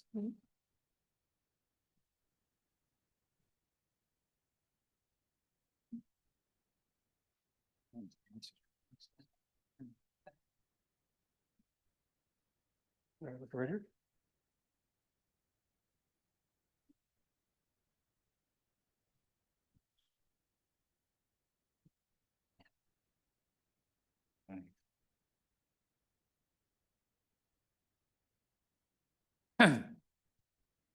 Well, thank you so much, Ed. Appreciate you. You have been such a blessing to me and all of the board members and really this whole Universities of Wisconsin. You are a blessing. I learned a lot from you and I appreciate you sharing those kind words. I have to admit, I don't remember telling you to buy my book. So, but in any case, I believe you if that's what you say. Today, I'm filled with deep gratitude and humility to be able to share these farewell remarks. Who would have thought that a young boy with an A score of 6 and bullied because of the color of my skin would be giving this address here today? The first time I felt hope in my young childhood was when I was introduced to boxing after being bullied. And I was introduced to Shorty, Israel Acosta, who's a giant in my life. He's a giant in this community.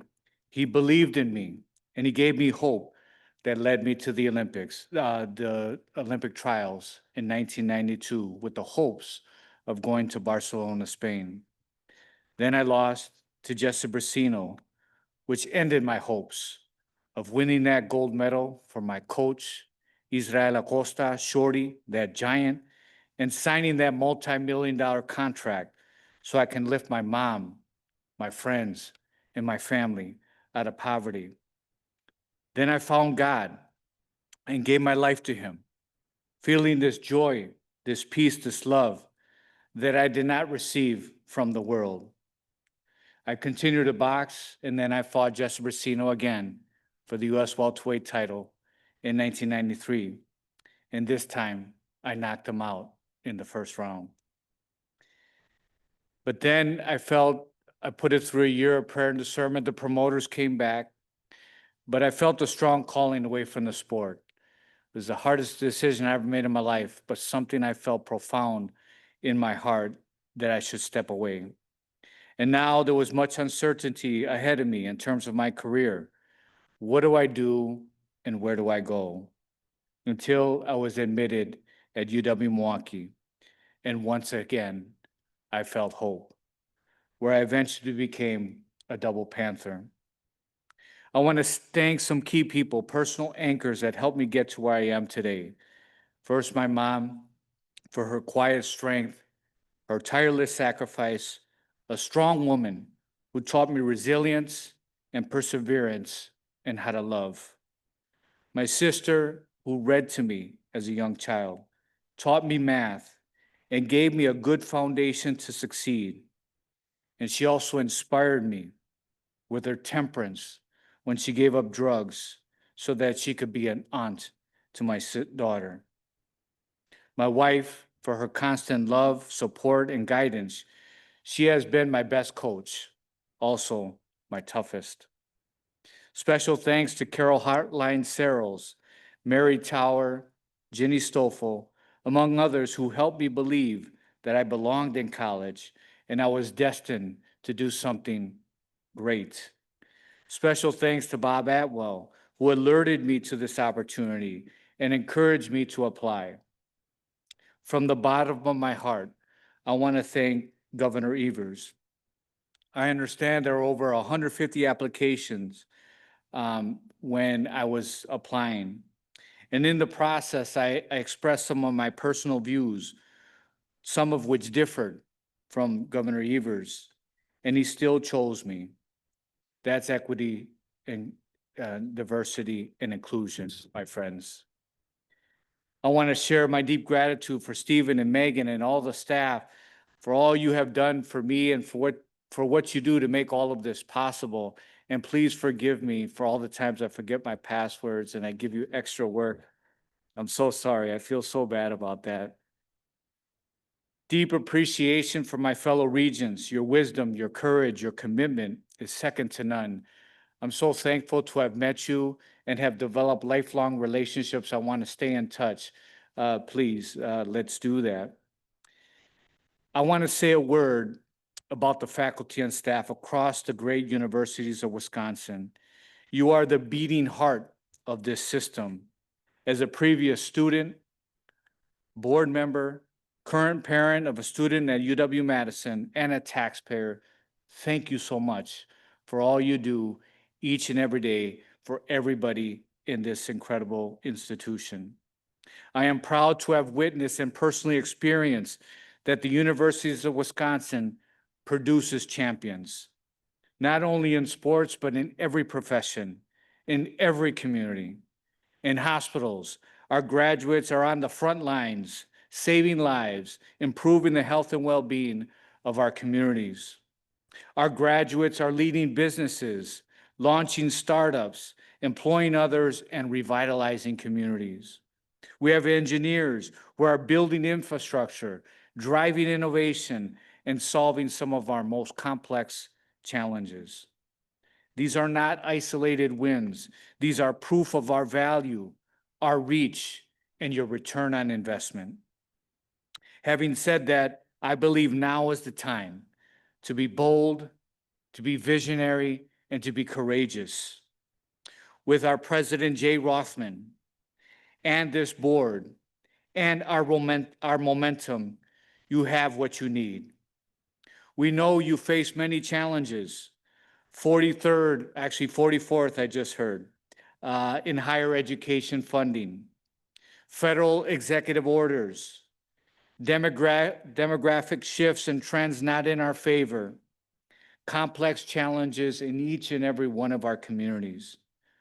But we need to turn these challenges into opportunities, opportunities to obtain new and more robust funding streams from the business community by helping them solve their business and their workforce challenges, opportunities to use our limited resources more wisely, considering consolidating business services, campuses, and leadership, creating regional hubs of excellence that can more effectively address the needs of our faculty, staff, student, businesses, and taxpayers.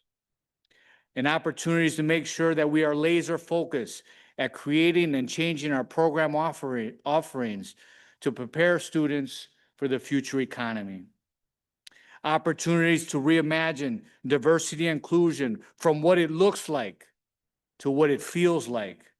Take this as an opportunity to shift words into action, instilling the diversity and inclusion values into our culture, making them about strategy, not slogans. And opportunities to pay our faculty and staff commensurate to the value they provide. I would be remiss in not urging my fellow regents to make UW-Milwaukee a strategic priority. Chancellor Mone, thank you for all you've done for this great institution over the last 11 years. And thank you, Chancellor Gibson, for stepping up. I'm sure you're going to like what I have to say here in a moment. Milwaukee is the economic engine of our state, and UW-Milwaukee is fueling that engine with over 80% of its graduates staying in the state. As an access institution, UWM opens doors for first-generation students who might be left behind, providing hope, support, and tailored services needed to reverse negative trends and unlock unlimited potential. And through its research, UW-Milwaukee is positioned to tackle some of the region's most pressing challenges, from public health to business and workforce needs.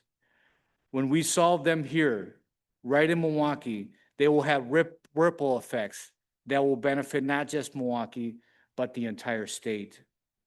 Thinking back to the virtues that guided me and addressed in my book, I leave you with some final advice. Now is the time to stand up with courage, to face your fears, and reimagine a new system that takes us into the 21st century. Humility. Now is the time to think less of ourselves and more about our students, faculty, staff, and the communities we serve. Temperance. Exhibit self-control and restraint.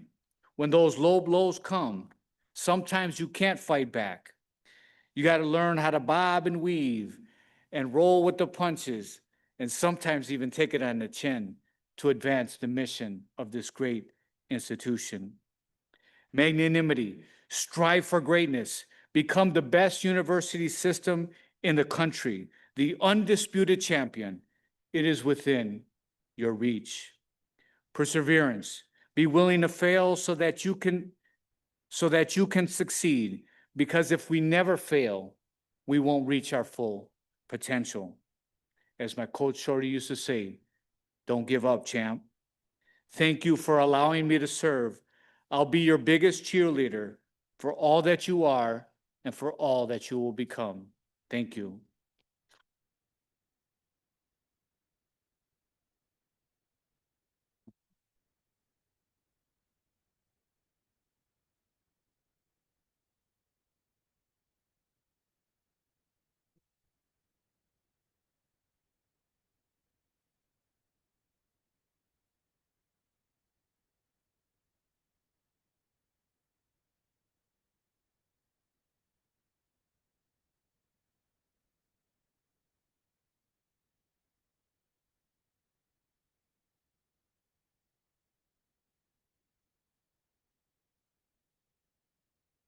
We're going to take a break right now, and we'll be back at 2:50 in this room.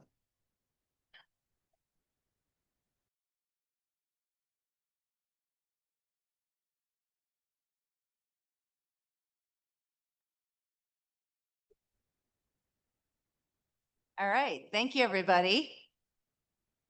I'm now going to call upon Regent Prince to present the report of the Education Committee. Regent Prince. Oh, that's me. I guess I should do this. There you go. Thank you, Regent President Bogost. Fair warning, this is a long report. We did lots of work. So the Education Committee approved 8 degree programs, the annual Villas Trust requests, the annual tenure report, and UW Parkside's academic unit realignment proposal.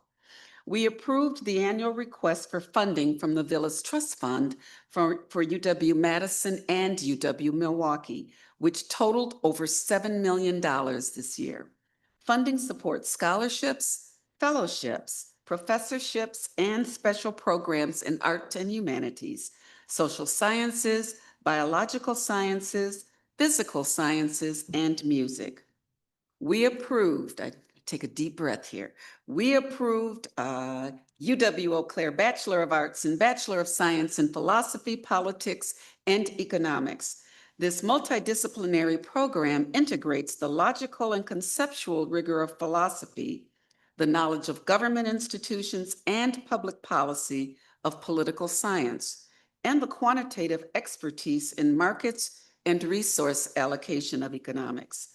Graduates will be prepared for careers in government, public policy, advocacy, and law. A UW-Eau Claire Bachelor of Business Administration in Digital Marketing Analytics. The major is an elevation of an existing marketing analytics emphasis within the BBA in Marketing program. Graduates will be prepared to enter positions such as digital marketing analyst or strategist, digital marketing specialist, coordinator, or manager, and social media specialist or manager. A UW-Eau Claire Bachelor of Business Administration in Professional Sales. The program is an elevation of an existing professional sales emphasis within the BBA in Marketing program. Graduates will be prepared to enter roles such as sales manager, securities, commodities, and financial services sales agents, insurance representative, manufacturing sales representative, and account manager. A UW Green Bay Bachelor of Arts in Media Arts and Production. This program responds to significant demand in Northeast Wisconsin for digital storytelling, filmmaking, communication, and media production training. Students will engage in interdisciplinary coursework that prepares them for occupations in advertising and corporate media, as well as multimedia production that includes film, television, and digital content creation. A UW-Madison Bachelor of Arts and Bachelor of Science in Korean Language and Culture. The number of students studying the Korean language at U.S. universities has increased by 50% in the past decade. And there has been a 65% enrollment growth in the Korean language program offerings at UW-Madison. This program will prepare a new generation of Korean specialists with the cultural, rhetorical, sociolinguistic, and research skills to work in bilingual, multilingual, and cross-cultural environments in South Korea and at global companies in the U.S. A UW River Falls Bachelor of Science in Integrated Studies. The program serves as a customizable degree option, allowing students to design a degree to match their unique personal and professional goals. The degree will enhance career prospects for many students, particularly those who aspire to careers in evolving or emerging fields, as well as re-entry students with some college but no degree. A UW River Falls Master of Science in Education and Special Education. This program is designed with 3 entry pathways to accommodate students who hold a bachelor's degree with or without a Tier 2 teaching license and who seek to develop skills related to teaching students with exceptionalities. Graduates will be licensed as cross-categorical special education teachers in Wisconsin and academic and behavior strategists in Minnesota, helping to address the special education teacher shortage in both states. A UW-Stevens Point Bachelor of Science in Artificial Intelligence. As an applied AI program, it will provide students with a comprehensive education in AI concepts, algorithms, and techniques, as well as direct experience in developing AI-based solutions. The program was developed in consultation with local businesses that are looking to employ graduates with AI expertise. The development of internships and co-op opportunities with community partners will provide students with hands-on experience working on employer-provided projects. The committee received an update on the 2023 Wisconsin Act 20, which directs the Wisconsin Department of Public Instruction to implement a comprehensive statewide intervention to improve reading outcomes for children in kindergarten to grade 3 in public and private schools. Act 20 also requires the UW System Board of Regents to ensure that all faculty and academic staff who teach early literacy courses in the specified licensure programs have completed by July 1st, 2025, professional development in the use of evidence-based early reading instruction, commonly referred to as the science of reading. Remember that, colleagues. You'll hear it a lot over the next year. The Education Committee can report that the Division of Academic and Student Affairs has received and shared assurances from UW universities that 100% of these faculty or academic staff members meet or will meet the professional development training requirement by July 1st, 2025. I think they have a busy month ahead of them. We also approved the 2025 report on faculty promotions, tenure designations, and other changes of status.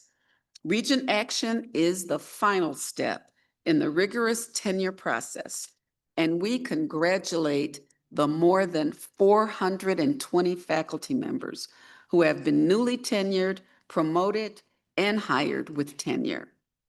We also approved UW Parkside's academic unit realignment proposal to realign academic administrative structures and merge the existing 4 academic colleges into a single college, led by a senior vice provost and dean of the faculty. Benefits include learner administrative structure. I'm sorry, how about leaner? Leaner administrative structure. I guess it could be both.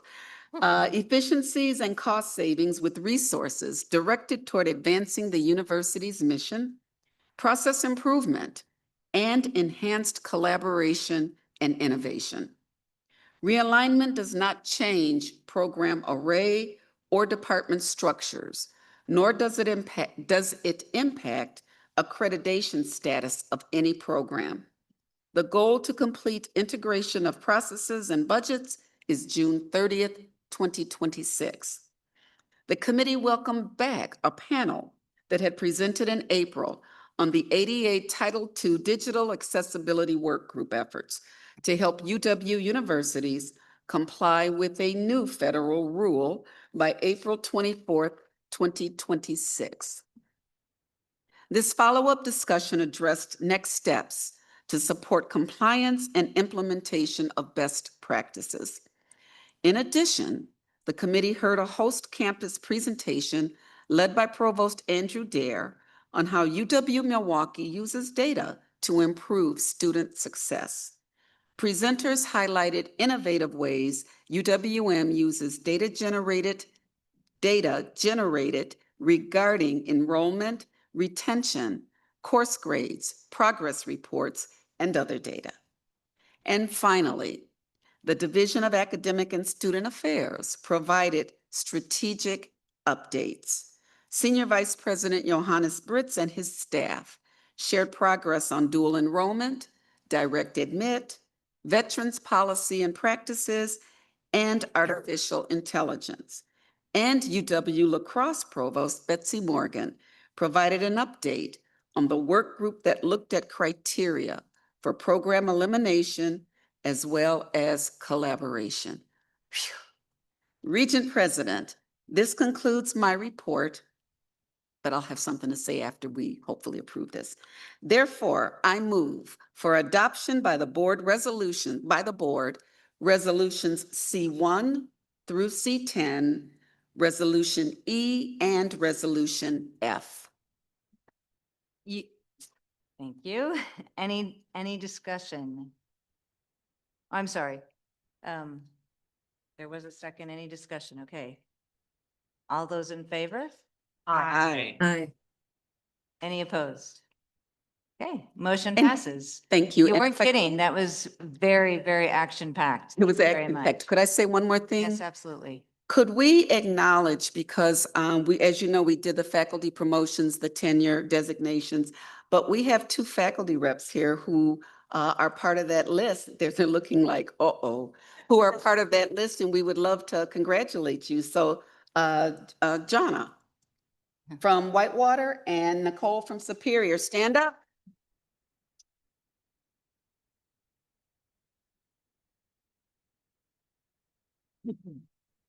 And one more personal point of privilege, we also said goodbye to my fantastic Education Committee co-chair, Mark Tyler, who thinks he's going to retire. So thank you, Mark. Thank you. Thank you. Thank you, Regent Prince, and thank you very much, Regent Tyler. Next, I'm going to call upon Regent Menides to present a report from the Capital Planning and Budget Committee. Thank you, President Bogost. The Capital Planning and Budget Committee considered 2 items. The committee approved the consent agenda, which includes the sale of 7.5 acre parcel of unimproved land on behalf of UW-Oshkosh and 1 all-agency project at Woody Residence Hall on behalf of UW-Madison. Next, on behalf of UW-Green Bay, the committee approved a request to construct the Central Plants and Utility Distribution Renovations Project for an estimated total cost of $8,614,000. This is quite a project. It consists of installing 2 new 1,400-pound electrical water-cooled chillers along with associated equipment, and removal of 1 obsolete 1,200-ton chiller and 1 decommissioned 725-pound steam-driven chiller. The units being replaced are over 50 years old, inefficient, and have significant repair needs. at the meeting. I thought that kind of sounded like me. New units will be significantly more efficient, allowing for maximum flexibility in the plant. The committee was provided with a semi-annual status report on real estate transactions between December 1st, 2024 and May 31st, 2025.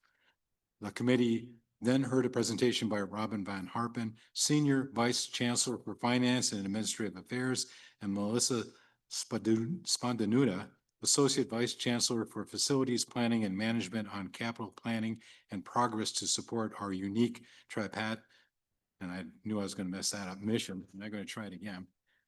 This presentation highlighted the university's capital planning and strategy and priorities by providing an overview of progress made since the 2010 Long Range Planning Campus Facilities Plan, which paves the way to a new long-range campus planning effort to begin in the fall.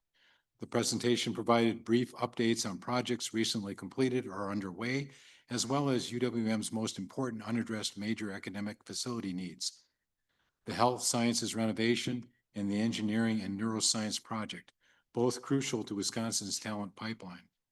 Alex Rowe updated the committee on various meetings held with legislators regarding the capital budget. She also provided an overview of the strategic direction delineated in the 2027-2023 capital budget instructions issued to the universities this week. Madam President, that concludes my report, and I move resolutions D1, D2, and E. Is there a second? Any discussion? All those in favor, say aye. Aye. Any opposed? Motion passes. Thank you very much, Regent Mene-Deeds. And next I'll turn to Regent Adams to present a report from the Audit, Risk, and Compliance Committee. Regent. Thank you, Madam Chair. The Audit, Risk, and Compliance Committee met this morning. The committee reviewed an update on the progress of the fiscal year 2025 audit plan. Chief Audit Executive Lori Stortz affirmed that her office is making excellent progress on the plan and will bring more reports to the committee meeting in July.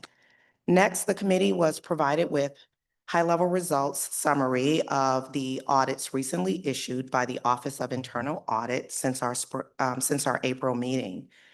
This included the Office of Internal Audit's internal assessment, consisting of an executive summary, report on self-assessment, and Quality Assurance and Improvement Program, QAIP report, as well as the executive summary for the purchasing cards biannual auditing July 6, 2024 through January 3, 2025 audit. Ms. Stortz discussed internal audit's progress on closing audit comments. She noted that 13 comments were closed, 11 were issued, and 9 are currently open. Afterwards, the fiscal year 2026 audit plan was presented for approval, which was unanimously approved by the Audit, Risk, and Compliance Committee.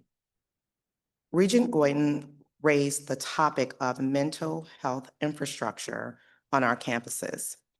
It was noted that an audit of student behavioral health was completed in fiscal year 2023, and this report will be shared with the committee. The independent statement for the Office of Internal Audit was reaffirmed, noting nothing had changed but shared as a part of good governance. For the final agenda item, the committee welcomed Chancellor Mone, who introduced the Athletic Director of UW-Milwaukee, Amanda Braun, to present the UW-Milwaukee NCAA Division I Athletics 2024 through 25 report. The Regents commended her for the positive results and offered our support for her and the department's work moving forward. I move to approve Resolution D4, the fiscal year 2026 audit plan. We thanked the participants for their ongoing work and dedication. Madam Chair, that concludes my report. Thank you very much, Regent Adams. Is there a second? Second. Any discussion? Hearing none. All those in favor? Aye. Any opposed? Motion carries. Thank you. And last but certainly not least, Regent Rye will present the report from Business and Finance Committee. Thank you, Regent President Bogost. The Business and Finance Committee acted on its agenda as follows. The committee first heard a presentation from our host campus in which Vice Chancellor Robin Van Harpen led an overview of the university's current financial landscape, as well as the results of a 5-year review of its activity-based budget model. UWM also shared its multi-year financial plan and the positive outcomes that have resulted from the strategies adopted in this approach to fiscal management.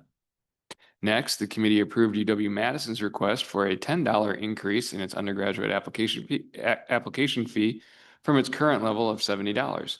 This new rate would be effective for the 2025-26 application cycle and would remain in range of its peer institutions. The increase is expected to generate an additional $600,000 in support of the admissions operation as it manages and reviews record numbers of first-year and transfer applications. Next, the committee approved a UW-Madison Master Clinical Trial Agreement with Amgen Incorporated, a biopharmaceutical company that is a longtime collaborator with the university. UW-Madison's Carbone Cancer Center expects the value of future projects to exceed over $10 million over the 5-year term of the new agreement. It was noted, and I'd like to reiterate, clinical trial partnerships like this one at UW-Madison benefit all citizens of our state by creating access to cutting-edge treatments for many disease processes. Without these partnerships, we would not have that kind of access. The committee then received the 2025 Q1 report from the UW Office of Trust Funds, joined by a representative of the State of Wisconsin Investment Board, who shared brief background on investment strategies in the SWIB managed fund. As of March 31st, trust fund assets totaled $634.5 billion, with the long-term fund slightly outperforming its benchmark. Assets in the intermediate term fund totaled $740 million. Lastly, Chief Information Officer Stephen Hopper led a status update. I'd like to point out his last status update before go live on the administrative transformation program and its overall readiness level for go live in July of 2025. User training and some cutover activities are already in progress. While there are remaining risks, the team remains confident in a successful transition. The committee will continue to receive briefings on the state of the project at upcoming meetings. I'd like to publicly, I did in the committee, but thanks Stephen for all of his hard work to get us to this point. Having been on the committee since since the inception of this, it's been a long road, a lot of challenges that himself, the executive sponsors, and thousands of people involved got us to this point. Looking forward to go live and a picture of Stephen when we turn that switch. In conclusion, on behalf of the Business and Finance Committee, I now move for approval of resolutions E and F. Second. Second. Any discussion? Seeing none, all those in favor? Aye. Any opposed? Oh, motion carries. Thank you very much to all the committee chairs and all the hard work from everyone on these committees. I appreciate that. Next, we're going to turn to the Regent Business Partnership Award.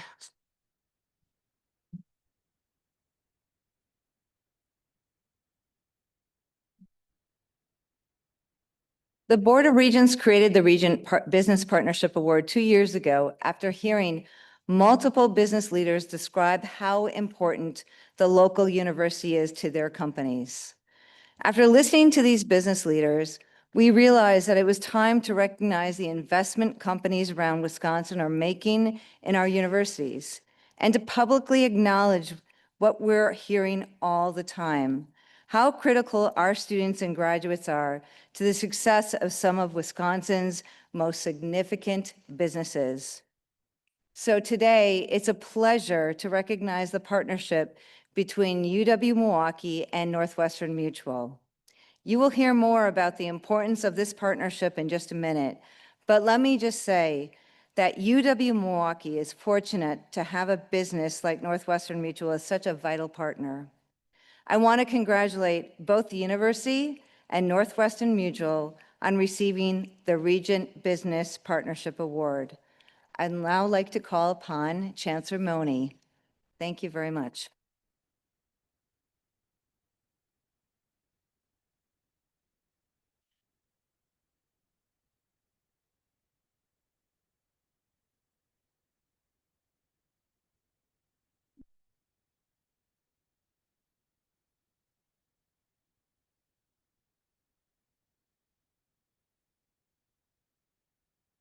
Well, thank you, Regent President Bogus. We are delighted to be here. I'm with President and CEO of Northwestern Mutual, Tim Garand, who will speak in a moment. We are absolutely thrilled to be able to talk about this partnership and showcase the different things that we do together. Northwestern Mutual, as you know, has a national reputation as a leader among financial security companies, and we're proud that they call Milwaukee their hometown. UWM has enjoyed a long relationship with Northwestern Mutual. In fact, UWM is the largest provider of talent for the company, as we are for many businesses in southeastern Wisconsin. Northwestern Mutual is helping UW-Milwaukee build a talent pipeline, not just for their own company, but for our entire region's economy. And you'll hear more about this partnership in a moment. Since 1976, Northwestern Mutual has been among our most generous donors as well. They support the Lubar College of Business, the Peck School of the Arts, the Roberto Hernandez Center, to name just a few areas. In 2018, we launched the Northwestern Mutual Data Sciences Institute. This is a unique partnership among Northwestern Mutual, UW-Milwaukee, and Marquette University. To date, NM and the Northwestern Mutual Foundation have invested north of $16 million in UWM, with $11 million of that earmarked for NMDSI. Let me just talk about the impact of that for a moment. This generates over $1 million a year for student scholarships and research projects. That's pretty powerful and pretty remarkable for the talent that is produced and what it does for this region as well as the company.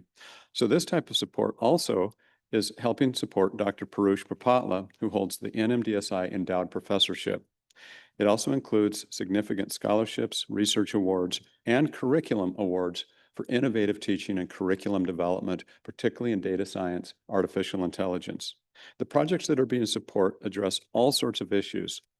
These include prescription practices and opioid recovery, adoptive robot-assisted physical therapy to fraud detection and online transactions, and the impact of rising house prices on educational outcomes.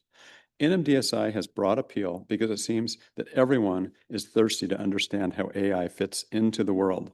In fact, after the NMDSI announcement, originally, everywhere I went on campus, I had virtually every faculty member come up to me and say, "I'm a data scientist.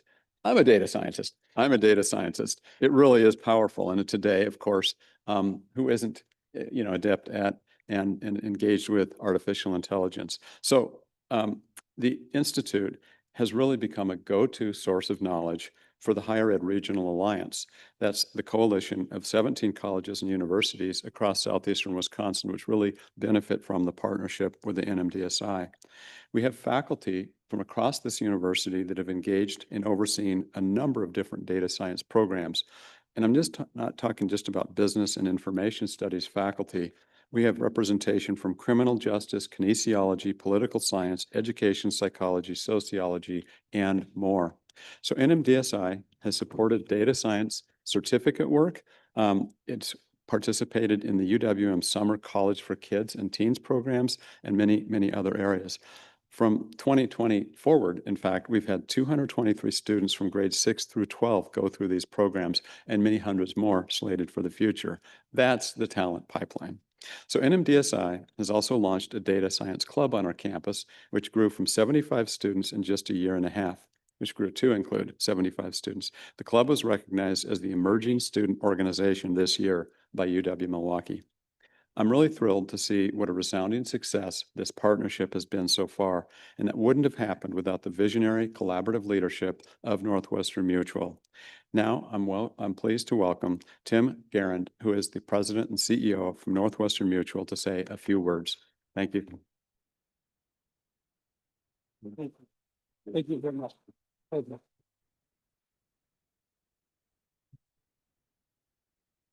All right. Good afternoon, and thank you. I noticed that he did not include data scientist in my introduction, so I apparently am not a data scientist. But I want to thank Chancellor Mone, the entire Regents board, the UW faculty, staff, current students, and alumni for this honor. And I appreciate the opportunity to be with you this afternoon and to share a few words. I'm going to touch briefly on just three themes. The first is education, the second is partnership, and the third is impact. So first, education, and I will keep this short and sweet. I think for those of you who are familiar with Northwestern Mutual, you know this to be true. Education is a core focus for us at Northwestern Mutual, and especially for our Northwestern Mutual Foundation. We believe that everyone deserves access to an excellent and quality education from early childhood through post-secondary, and we're committed to continue to advance that at all levels. We think it's the right thing for our business, also the right thing for the future of Milwaukee. The second thing that I want to touch on is partnership. And through the course of my career at Northwestern Mutual, I found this to be true in our work and also in the work that we do in the community, that we can do more when we work together. Partnerships are really important. So I think that old adage is true. If you want to go fast, go alone. If you want to go far, go together. And when I think about the Northwestern Mutual Data Science Institute and the partnership with the University of Wisconsin-Milwaukee and with Marquette, partnership obviously is at the very core of that. And what this was really all about began with a bold vision. And that was a bold vision to help shape this region, Southeast Wisconsin, into a national technology destination, one grounded in innovation, in research, and in talent development. And as Chancellor Mone correctly noted, we're well on our way to making this a reality. Since launching the Data Science Institute, we've worked closely with students and professors, not just to advance research and innovation, but also to solve real business challenges and to unlock new opportunities.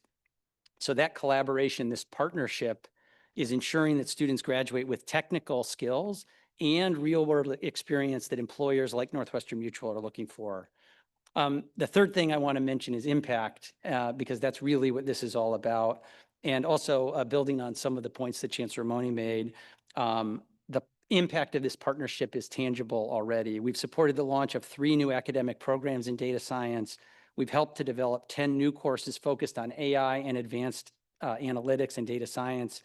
And we've driven nearly 100 semester-long student research projects, which allow students the opportunity to work on actual innovation data and AI challenges and then applying that knowledge in meaningful ways.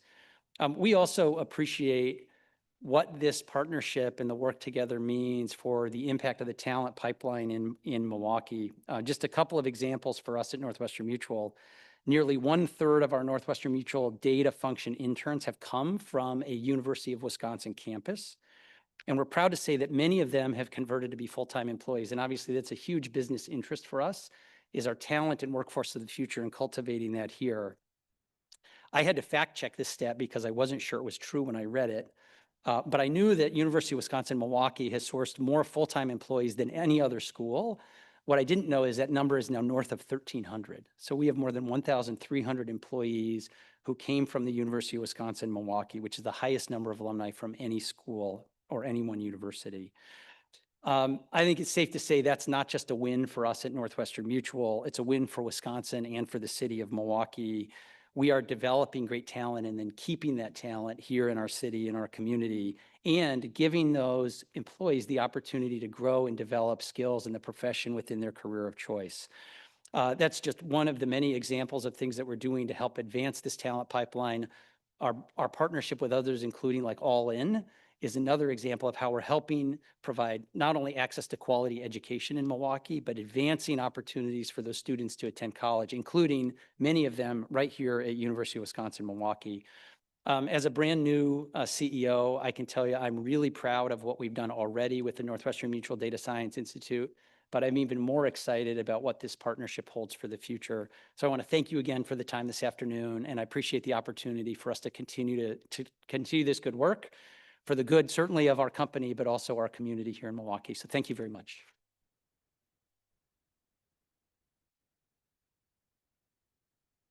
Yeah, appreciate it.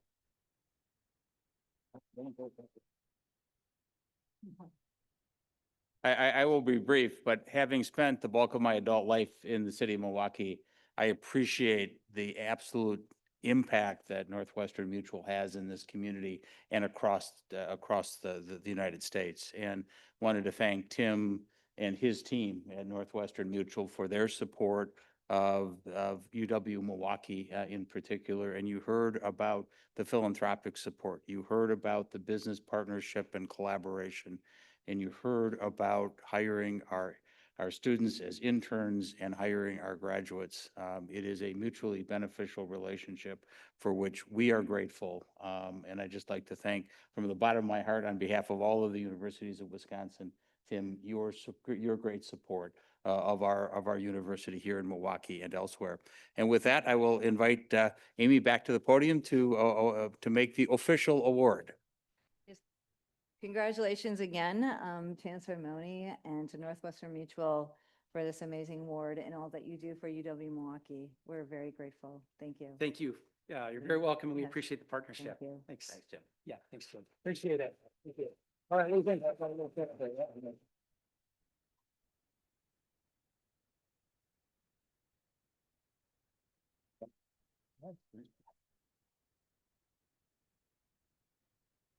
Okay, our next item is to consider proposed revisions of the board's bylaws related to the board's regular meeting schedule. These revisions would allow for more flexibility in the future as to when and how often the board meets, helping us to avoid potential calendar conflicts and better align with evolving business cycles. For several years now, going back to at least 2018, every adoption of the board's annual meeting schedule has required a suspension of the bylaws to either avoid conflicts with legal holidays or religious observances, or to accommodate the availability of a host university. May I have a motion to adopt Resolution 14, approving the proposed amendments to the bylaws? So move. Is there a second? Second. Any discussion? All right. As a procedural note, an amendment to bylaws requires an affirmative vote by 2/3 majority of the board. So all in favor, say aye. Aye. Any opposed, say no. Motion carries. Thank you very much. Next, we will talk about meeting schedules, and we have some revisions to the calendars for the board 2025 and 2026 regular meetings, which were originally approved last June. I'll note that no changes are proposed to the meetings hosted by UW universities. The opportunity to visit our university campuses has always been among the most enjoyable and educational aspects of serving on this board, and that will remain a priority for all of us on this board and into the future. Instead, the revised schedules would change some meetings hosted by the board office into one-day virtual meetings. The board will still be meeting in person at least quarterly for meaningful face-to-face discussions, but we also want to ensure that we're utilizing staff time and resources efficiently. We've also proposed adding some additional virtual meetings to the schedule. Now more than ever, it's important for this board to have regular opportunities to communicate and conduct business to meet the needs of our universities. While we've always been able to call special meetings for urgent matters, it'll be easier for everyone to plan ahead if we have a few of those dates already held on our calendars. So, saying all of that, may I have a motion to adopt Resolution 15, approving the revised 2025 and 2026 UW System Board of Regents meeting schedules? Second. Thank you. Is there any discussion? Okay. All those in favor say aye. Aye. Any? Okay, thank you. Motion carries.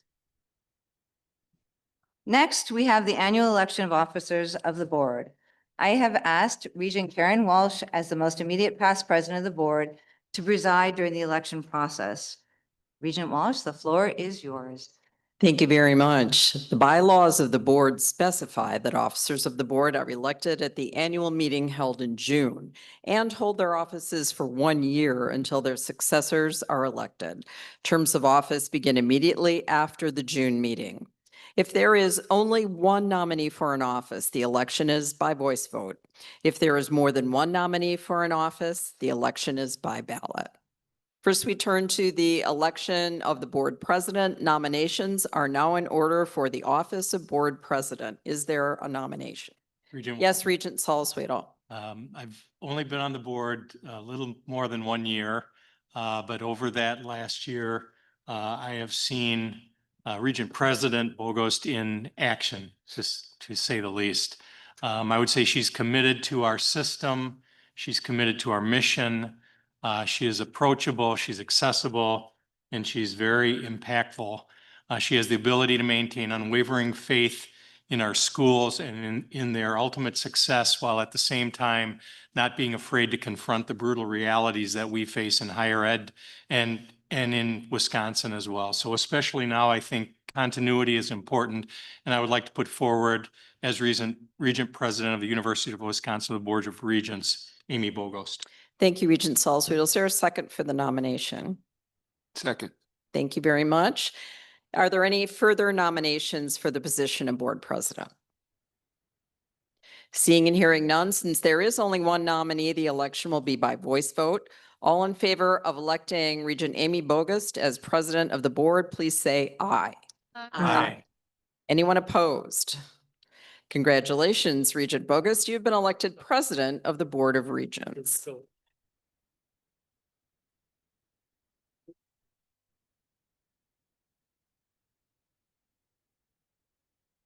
Thank you very much, Regent Walsh. When I first got on this board 5 years ago, the then board secretary, Jess Lathrop, I asked her like a few months into it, how am I doing? And she said, you're doing great, but perhaps you shouldn't talk so much. I think she meant it maybe in terms of endearment, I'm not sure. But I won't keep you very long here. I just want to thank everyone for your vote, and I will be quick, maybe. But it's been an extraordinary privilege to serve alongside each of my distinguished colleagues on this board, and I'm looking forward to serving with our new colleagues and working very closely with President Rothman, his exceptional staff, as well as our wonderful board office staff, including Megan, Stephen, and Kristen. And I just want to say it's been a huge privilege to get to know the Universities of Wisconsin campuses, our incredible, hardworking, so dedicated chancellors, their staff, faculty, and most of all, the students. Each member of this board brings unique insights, and it's through this diversity of thought and experience that we will continue to craft solutions that serve all corners of our great state as we collectively advance the timeless mission of the Wisconsin idea. The Wisconsin idea, which extends to the boundaries of the university, throughout the state and throughout the country. Over the past year, we've navigated significant challenges together, and we have seen some victories. Now, as we stand at a very critical juncture, the challenges facing higher education today are so complex and too significant for any single individual to address this alone. They require the collective wisdom, experience, and commitment of all 18 members of this board, as well as our President, Jay Rothman, and all of us working in concert. President Rothman's 5-year plan has set us on the right trajectory, and we must remain steadfast in our commitment to its full implementation. Wisconsin's university system stands at an inflection point. The decisions we make in the coming year will reverberate for decades to come. We have the opportunity to emerge from recent challenges stronger, more focused, and better positioned to serve Wisconsin students and communities than ever before. Thank you all for your partnership, your continued dedication to the noble work of governing what has always been and what continues to be the jewel of our state, the Universities of Wisconsin. And I look forward to our continued journey together. Thank you all very much.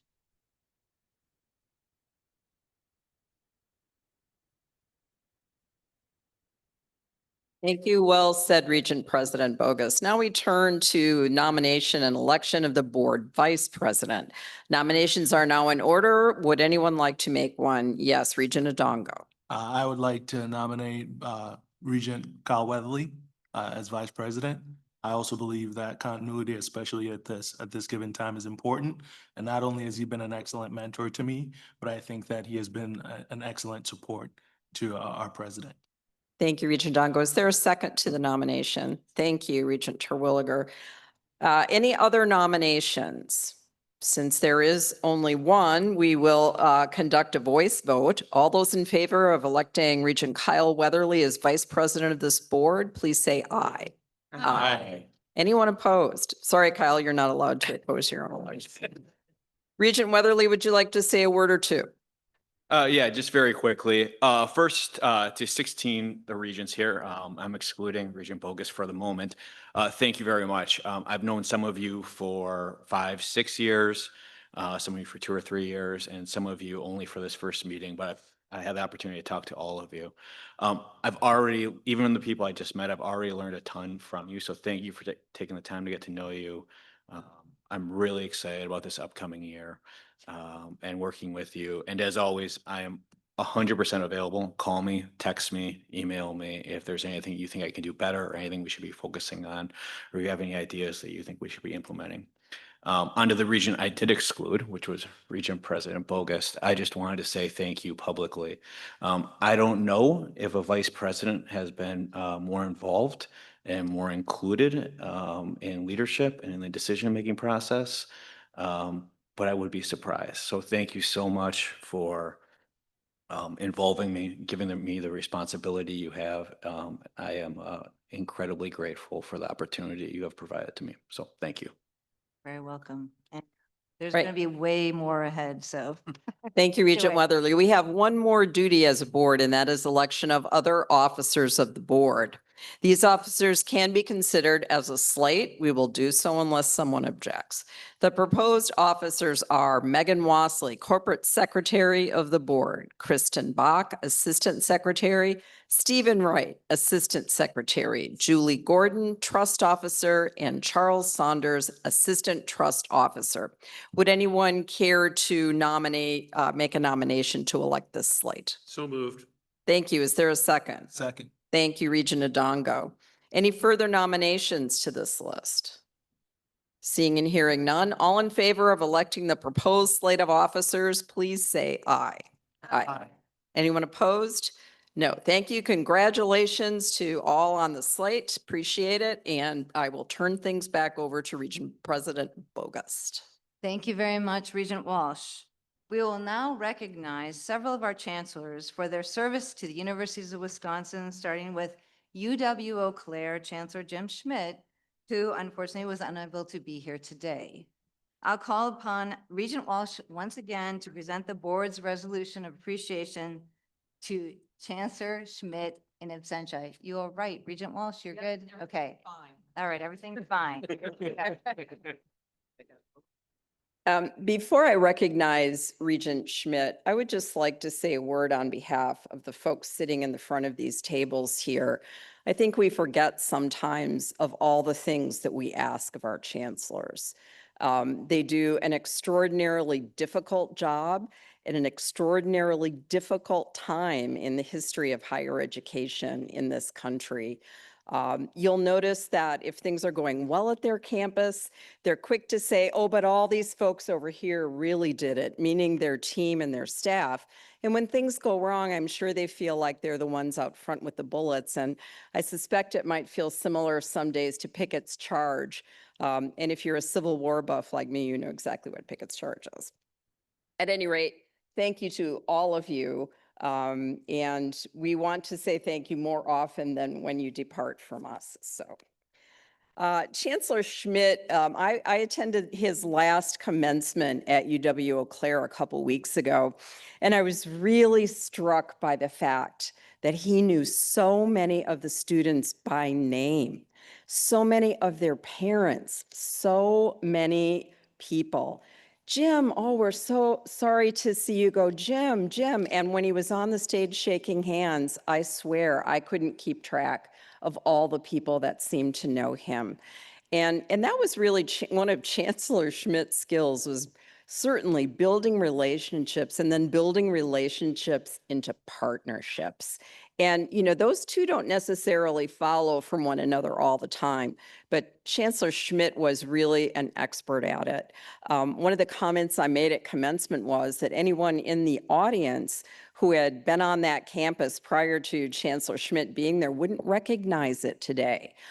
That's because the physical plant has changed considerably, and a lot of that was in partnerships. You know, I could trot out a big long list, but you know, certainly the Mayo Clinic partnership was a huge one.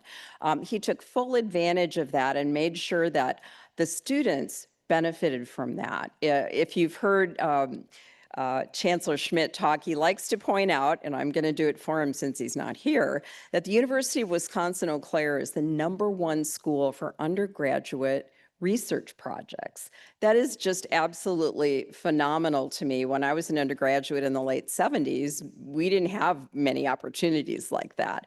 But now it's so much ingrained as part of our culture. And many of you, I know, believe in this the same way. You come down to the Capitol for research in the Rotunda. And now we all understand the importance of that. And pioneers in that, like Chancellor Schmidt, really deserve our gratitude. This is a man who, you know, if he cuts himself, I'm sure it's green and or blue and gold, you know, and I kind of hope that James Madison University, I haven't looked up their colors yet, but if they're not blue and gold, he's going to have to make some wardrobe adjustments. So I wish he were here today. He's not here today because he is already at James Madison working with them on their strategic plan. They're creating a new one this year, and we all realize how important and critical that work is. So I know he feels badly that he couldn't be here with us today, but he will see this on film. So if anybody would like to heckle in the background, feel free. I'm going to read his resolution now. Whereas James C. Schmidt served as the Chancellor of the University of Wisconsin-Eau Claire from 2013 to 2025, leading the campus to national distinction by bringing together students, faculty, staff, and community partners to inspire, collaborate, and innovate while striving for excellence and serving the public good. And whereas Jim oversaw the successful reaccreditation of the university by the Higher Learning Commission and led a collaborative strategic planning effort that resulted in the Vision 2030 plan, which provides the university with a bold, forward-looking guide to success. And whereas Jim created a one-of-a-kind partnership with Mayo Clinic, which has resulted in myriad research opportunities for Blue Golds and helped the university become one of the leading public institutions in the nation for students seeking careers in healthcare. And whereas Jim helped UW-Eau Claire burnish its national reputation for excellence in undergraduate research as the university was chosen to host the 2023 National Conference on Undergraduate Research after being named the top master's level university for undergraduate research in the country in 2016. And whereas Jim supported the successful completion of 2 major capital campaigns through the UW-Eau Claire Foundation, which resulted in more than $231 million being raised, exceeding the combined campaign goals by more than $21 million.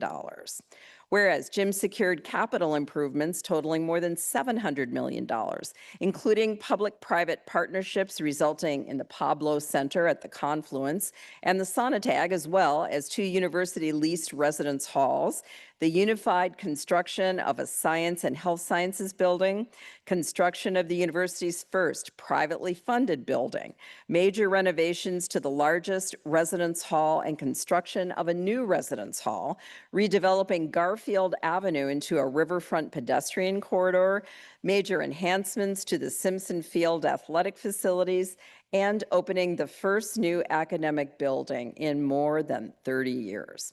And whereas Jim oversaw the successful implementation of the $9.4 million Wisconsin Workforce Innovation Grant, which through partnerships across the greater Chippewa Valley improved the health and well-being of people in rural areas and created opportunities for students to become leaders in healthcare, business, and education.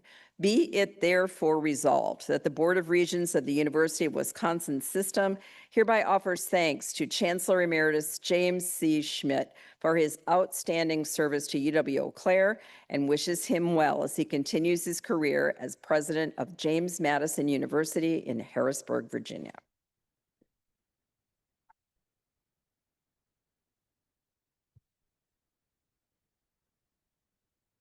Very much, Regent. And we wish Chancellor Schmidt all the luck in the world as he continues his endeavors in higher education. Next, we are pleased to recognize UW-Oshkosh Chancellor Andy Leavitt for his dedicated service to the Universities of Wisconsin. And I'm going to call upon Regent Many Deeds to present the board's resolution of appreciation. Regent Many Deeds. Thank you, President Bogost. Andrew Leavitt, Andy became the chancellor at UW-Oshkosh in the fall of 2014. And at that time, I was in my 4th year of my first 7-year term on the Board of Regents. And I remember that special regent committee consisted of Jerry Whitburn, Regina Milner, Margaret Farrow, Jose Vasquez, and System President Ray Cross. And I also remember when they came back after conducting all the interviews and doing all of their due diligence and shared governance with the campus, that they had glowing recommendations in favor of hiring Andy. After hearing all of the good things that they said on and on and on, we had no choice but to hire him as the chancellor for UW-Oshkosh.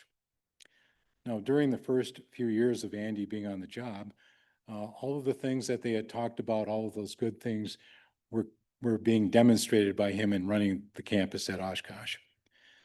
However, during that time when he was doing all of those good things, he uncovered a problem that was going on at the foundation that predated him being the chancellor there.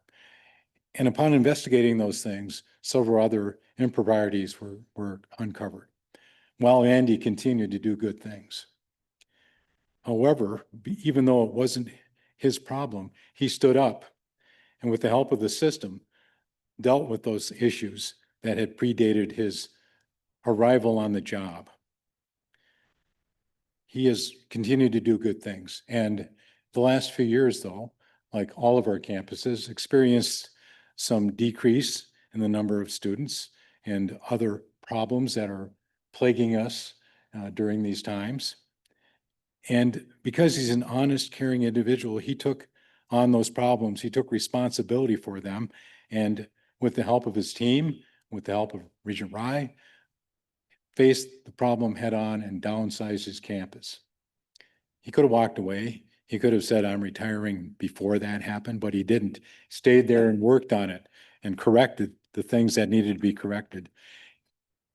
Oshkosh now ship is righted and things are going to be turning around if they haven't already. I can tell you that Andy is someone I consider to be a friend. He's a wonderful person. He's truthful, he's caring, and he's been there for his campus through good times and hard times. And I'm honored to read his resolution. Resolution of appreciation for Chancellor Andrew J. Leavitt. Whereas Andrew J. Leavitt has served with distinction for more than 10 years as the 11th Chancellor of the University of Wisconsin-Oshkosh from November 2014 to July of 2025. And whereas Andy championed stronger career and professional development services, leading to new alumni success and positive early career outcomes. And as many as 82% of the Titans crossing the commencement stage with jobs already in hand. And whereas Andy oversaw a renaissance of the UW-Eau Honors College, a community whose enrollment has grown from approximately 100 to 500 students, giving high-achieving learners exposure to the best educational practices in a rich, exciting curriculum which devoted instructors who teach small, interactive seminars and team-taught classes. And whereas UW-Eau developed a new responsive academic offerings during Andy's leadership, including the launch of automation and biomedical engineering, a doctor of nursing practice, groundbreaking Hmong studies, and other ethnic studies programs and experiential learning opportunities in the 50-year-old cooperative academic leadership program, which today offers college credits to 5,000 learners in Wisconsin and Northern Illinois high schools. And whereas Andy, an advocate for strong UW athletics, serving through a period that saw Titans in women's gymnastics and men's basketball programs earn a combined 4 NCAA Division III national championships, pushing the university's total titles to 50 over the university's history. And whereas UW-Eau took significant strides toward becoming a university of greater belonging during Andy's tenure, a commitment demonstrated by the university's 50-year commemoration of Black Thursday, which included extending an official apology and awarding chancellor's medallions to all members of the Oshkosh 94. The UW-Eau alumni whose 1968 student protest resulted in their unjust arrest expulsion, and disruption of lives. That was a big thing. Whereas UW-Owe faced the fierce headwinds challenging higher education everywhere head on during Andy's tenure as the university's pursued its goal of UW-Owe 2.0, a fiscally sustainable university structure to support and ensure student success, including its planned restructuring from 4 to 3 colleges, with 6 interdisciplinary schools built on strong foundation of learner-centered, research-enhanced, and experience-driven education. Be it therefore resolved that the Board of Regents of the University of Wisconsin offers its most sincere gratitude to Chancellor Andrew Leavitt for his service and dedication to the University of Wisconsin-Oshkosh and the state of Wisconsin, and wishes him well in his future service and endeavors.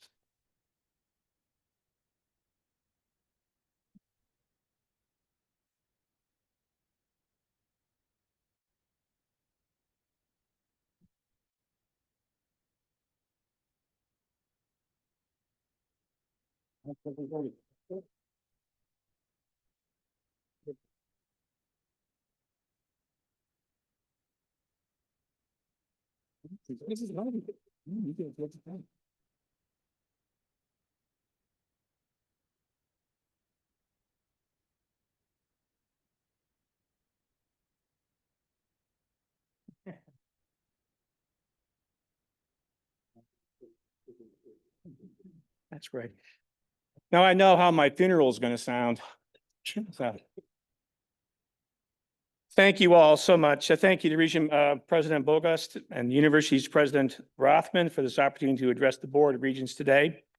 It is with great pride, humility, and quite frankly, a bit of relief that I bid you farewell as I conclude over 10 years of serving as the Chancellor of my beloved University of Wisconsin-Oshkosh. Of my time spent in higher education, no one would be prouder or more surprised than my parents, John and Shirley Leavitt, both of whom were college educated. You see, I am a third-generation teacher. It all started when my grandfather, also John Leavitt, was disabled as a teenager. And since he, at that time, was unable to contribute to the family business, he was sent to college. He studied to become a teacher and spent some of his time as an itinerant one-room schoolhouse teacher assigned to various rural towns in 1930s Colorado. As young children, my father and his sisters lived in the family's canvas tent pitched next to many of these schoolhouses. The family read by the light of the campfire many of the great books that inspired all of the siblings to attend college. My dad attended University of Colorado and then Harvard University, where he studied physics. He served as a professor of physics at the University of Arizona for 35 years. Why am I sharing this with you? It's to illustrate the powerful multi-generational impact of education, particularly higher education. The word generation sounds like a long time for most of us. However, it's truly light speed. My family's journey progressed from a canvas tent in Colorado to a professor's physics lab in Arizona to the Chancellor's office in Wisconsin in the blink of an eye. And all 3 of my children are college educated. I hope my grandchildren will also be college educated. My grandfather's disability and some chance played a role, but make no mistake, education has been the catalyst, the inspiration that brings us here today. It has been my privilege to spend my career serving in higher education, first as a professor and then as an administrator, culminating in the role of Chancellor. In my mind, higher education is the greatest single elevator of human potential ever known. While it does not guarantee success for anyone who has gone before, it certainly increases the probability of the more fulfilling, prosperous life. Moreover, the benefits extended beyond the individual recipients. It serves as the engine of democracy. Therefore, it needs to be protected and expanded. I leave this office with nothing but gratitude. To that end, I would like to express gratitude to some folks who have helped UW-Owe and me along the way. To the state legislature, I've had the opportunity to work with many dedicated local legislators on both sides of the aisle. When they join me on the platform during commencement and see the thousands of graduates and families filling Colf Sports Center, They too witnessed the generational impact that my family has enjoyed. I know that many of their families are part of those storylines as well, and I appreciate them all. To the universities of Wisconsin, I have always felt supported by the Board of Regents and the university staff. The work you do is now more important than ever. To the Regents, specifically thank you all for your voluntary service. I know that it's a lot. I would like to thank a few Regents under whom I have served during my time. Regent Jerry Whitburn chaired the search committee that brought me here. He has been both an advisor and a friend, and I hope to continue engaging with him for many years to come. Regent Michael Grebe was immensely helpful during a lengthy and challenging issue, as Emeritus had mentioned, during my tenure as Chancellor. His expertise, grace, optimism were crucial in navigating a difficult situation. I want to thank Regents Emeritus and Karen Walsh for their unwavering support over the years. Their guidance, kindness, and understanding are greatly appreciated. And finally, Regent Ashok Rai. He has worked closely with me to navigate the fiscal challenges UW has faced in recent years. As we gather here today, nearing the end of the university's 2025 fiscal year, UW-Oshkosh is set to finish in the black and submitted a fiscal year 26 budget that eliminates the structural deficit completely. I am grateful to Regent Rai's care, guidance, and leadership. Over the years, I have worked with outstanding vice presidents from the universities of Wisconsin.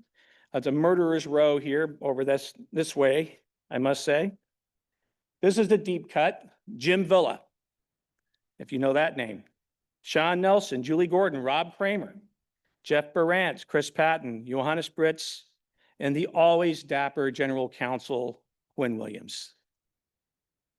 Other leaders who have been exceptionally helpful include Jess Lathrop, Jack Jablonski, Lori Stortz.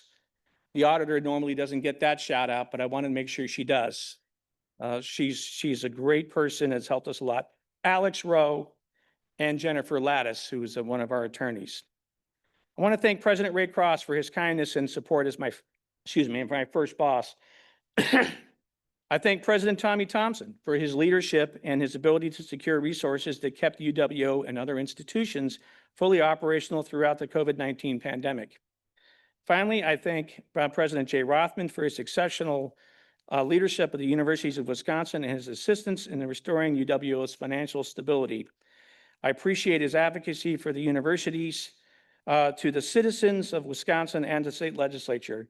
President Rothman has been kind and supportive to me and certainly holds all of us to high standards, and I am grateful for that, and thank you, Jay.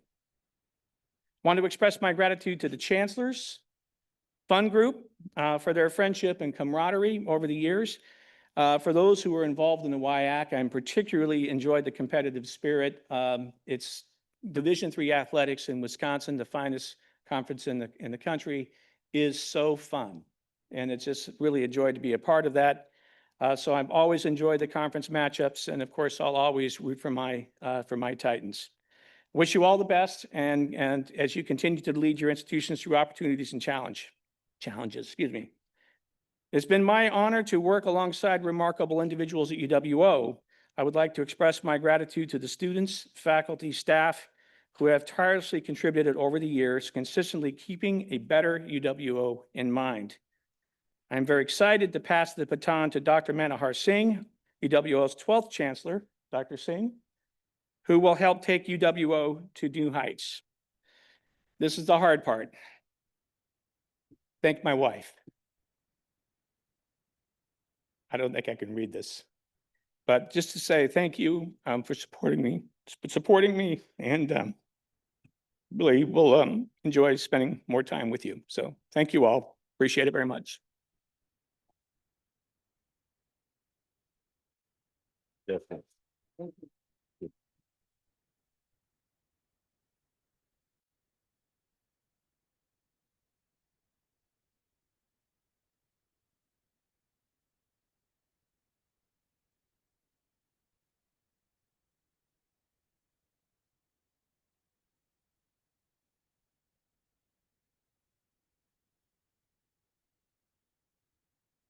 Thank you very much, Chancellor Leavitt. We wish you all the best in your next chapter in your life. Thank you.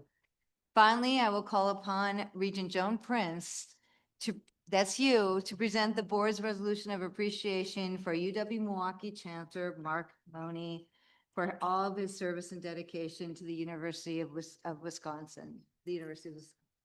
Thank you, Regent President Bogos. I didn't realize Mark is who I was talking about. Just kidding, just kidding, just kidding. So, Mark, I was trying to decide what I could legally tell people about some of the things that the two of us have actually been a part of during my tenure working for you and your tenure working with me, and then he became my boss. So I don't know, how many chancellors have I survived? 6? But maybe 6. But I do remember clearly when one of our former chancellors wanted to put together something called Best Place to Work.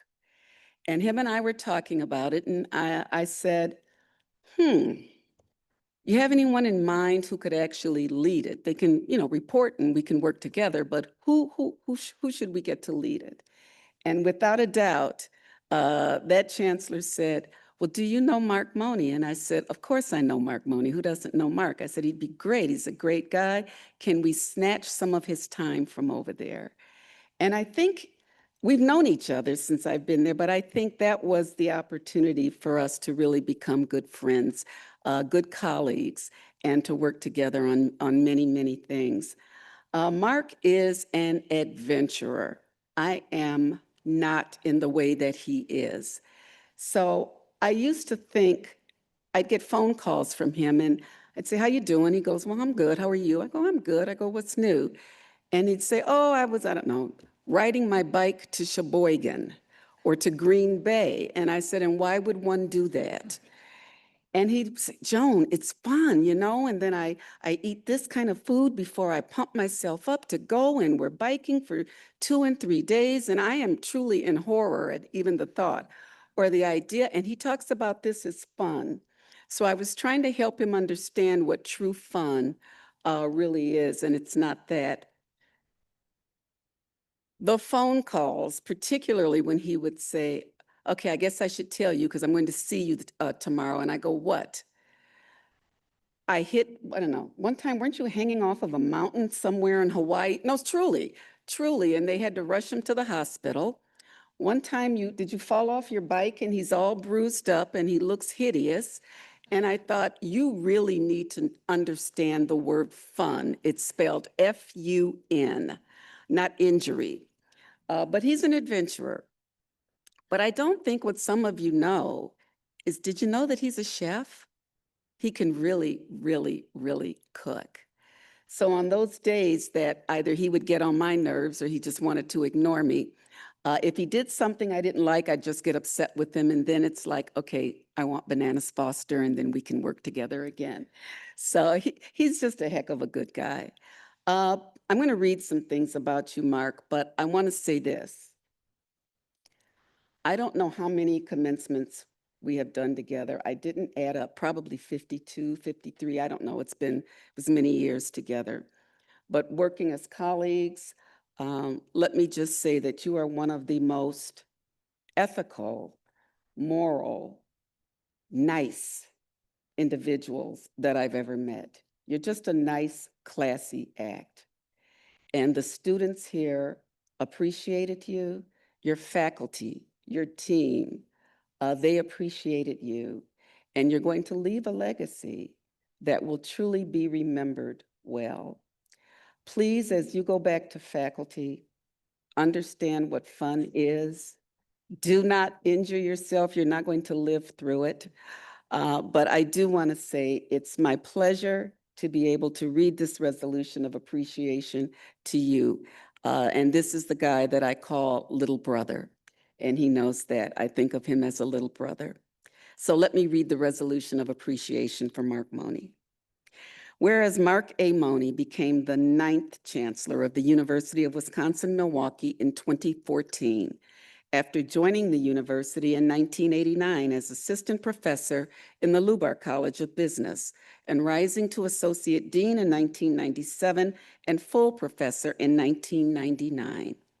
And whereas Mark led UWM to spearhead unprecedented partnerships with other education institutions through the Higher Education Regional Alliance, M-Cubed, Freshwater Collaborative, and the President's and Chancellor's Challenge, and through agreements with regional technical colleges, including establishing UWM University Center, which moved these relationships away from a model of competition to one of collaboration.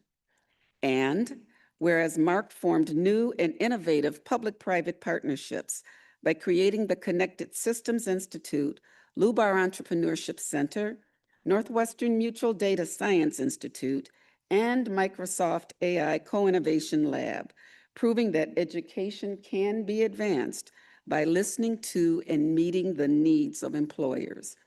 And whereas Mark established a vision for UWM's future, creating the 2030 Plus think tank and 2030 action plan, which is strengthening UWM's position as a university that prioritizes student success, research, and community engagement, is welcoming to all, exhibits financial health, and integrates practical strategies in all corners of the university.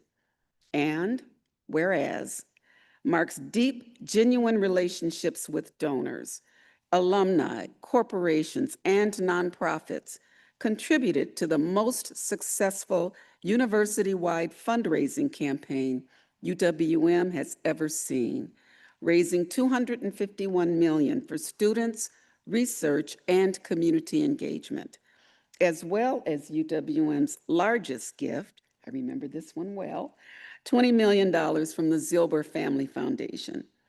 And whereas Mark oversaw the rejuvenation of UWM's campus through the opening of new spaces, including the Kenwood Interdisciplinary Research Complex, Lubar Entrepreneurship Center and Welcome Center, Orthopedic Hospital of Wisconsin Center, and Chemistry Building, yay, as well as the Emil Mathis Art Gallery, Jan Sayre Studio, Connected Systems Institute, School of Information Studies, Student Health and Wellness Center, James and Yvonne Clinical Simulation Center, Police Department, Library Archives, and the updated Student Union and Sandberg Towers.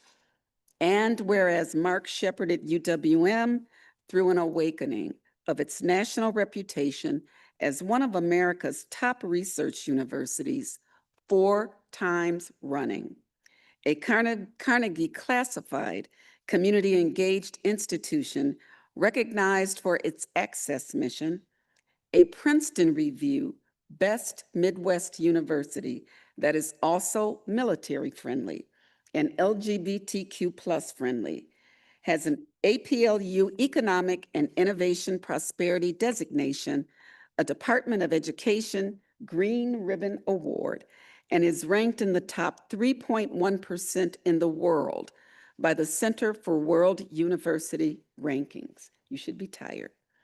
Be it therefore resolved that the Board of Regents of the University of Wisconsin System extends sincere gratitude to Chancellor Emeritus Mark A. Mone for his extraordinary leadership and service to the universities of Wisconsin and the citizens of Wisconsin, and wishes him continued success as he returns to his role as professor. Mark, thank you.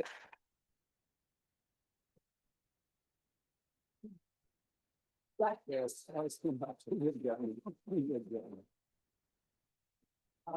you. Thank you so much. I love it.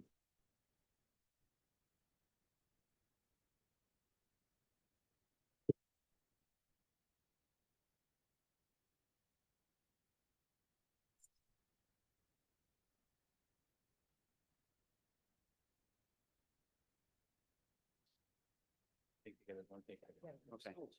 You have to hold. You have to hold. You hold that. And I hold this. Okay, you get in the middle. That's how it goes. He's telling you what to do. Yes. Please tell me. Yes. Big sisters do that. Oh, you're taking post-it note here. Oh, that's even better.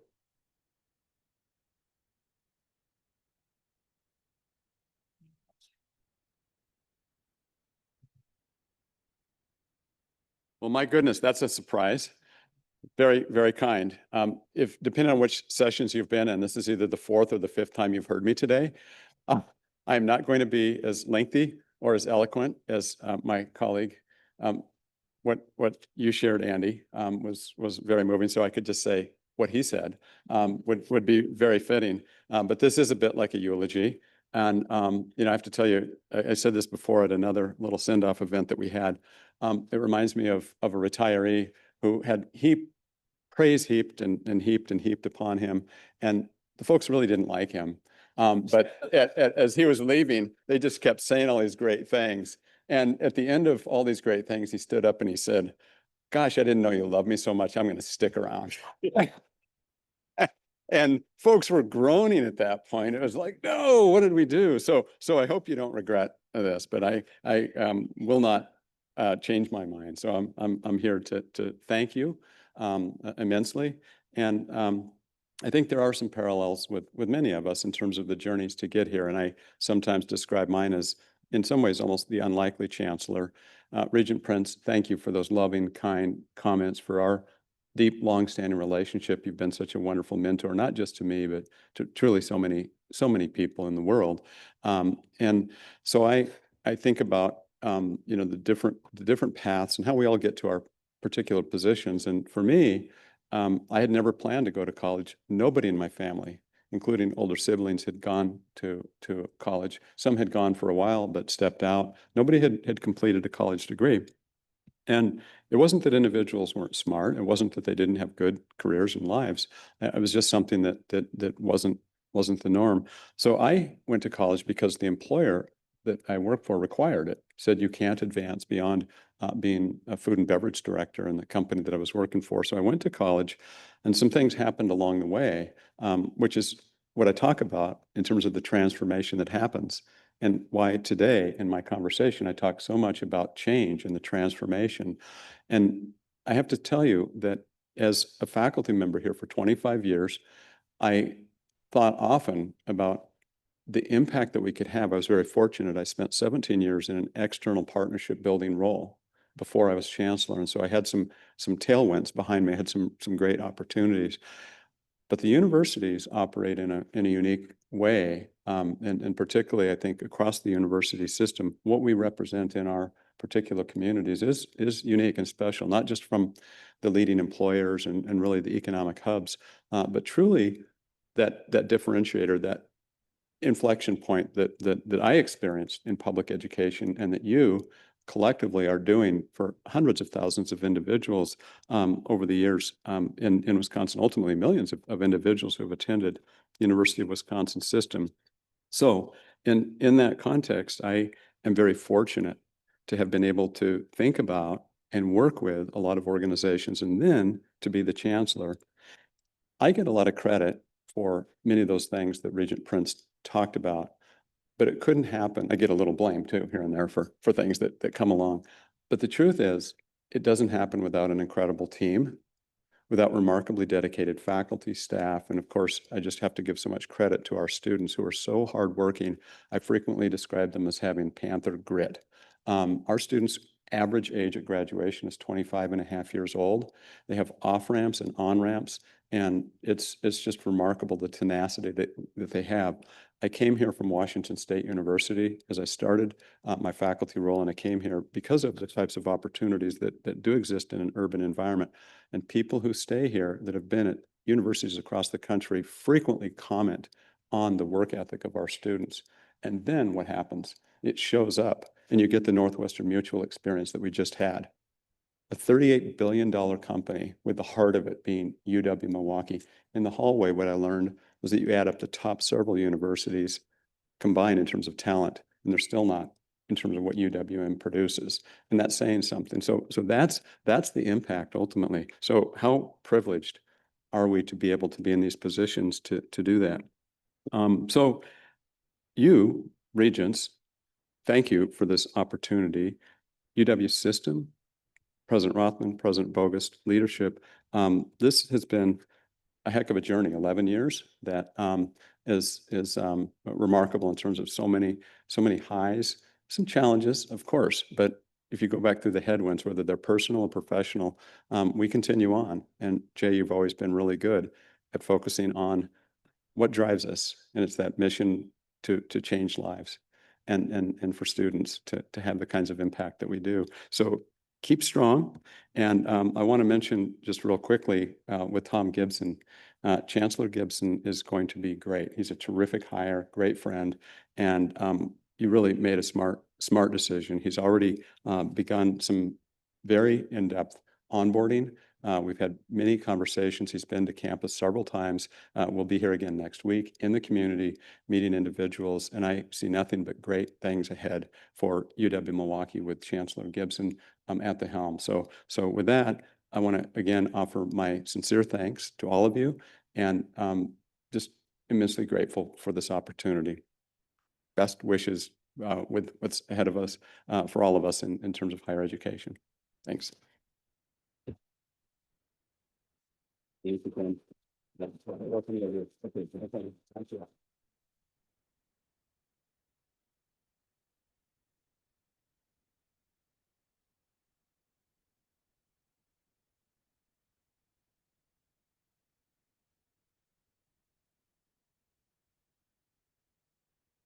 Sir Mone. Now I'll call upon our very brand new regent and current University of Wisconsin-Milwaukee student, Noah Fritz, to read the board's resolution for appreciation to UW-Milwaukee for hosting the June meeting. Regent Fritz.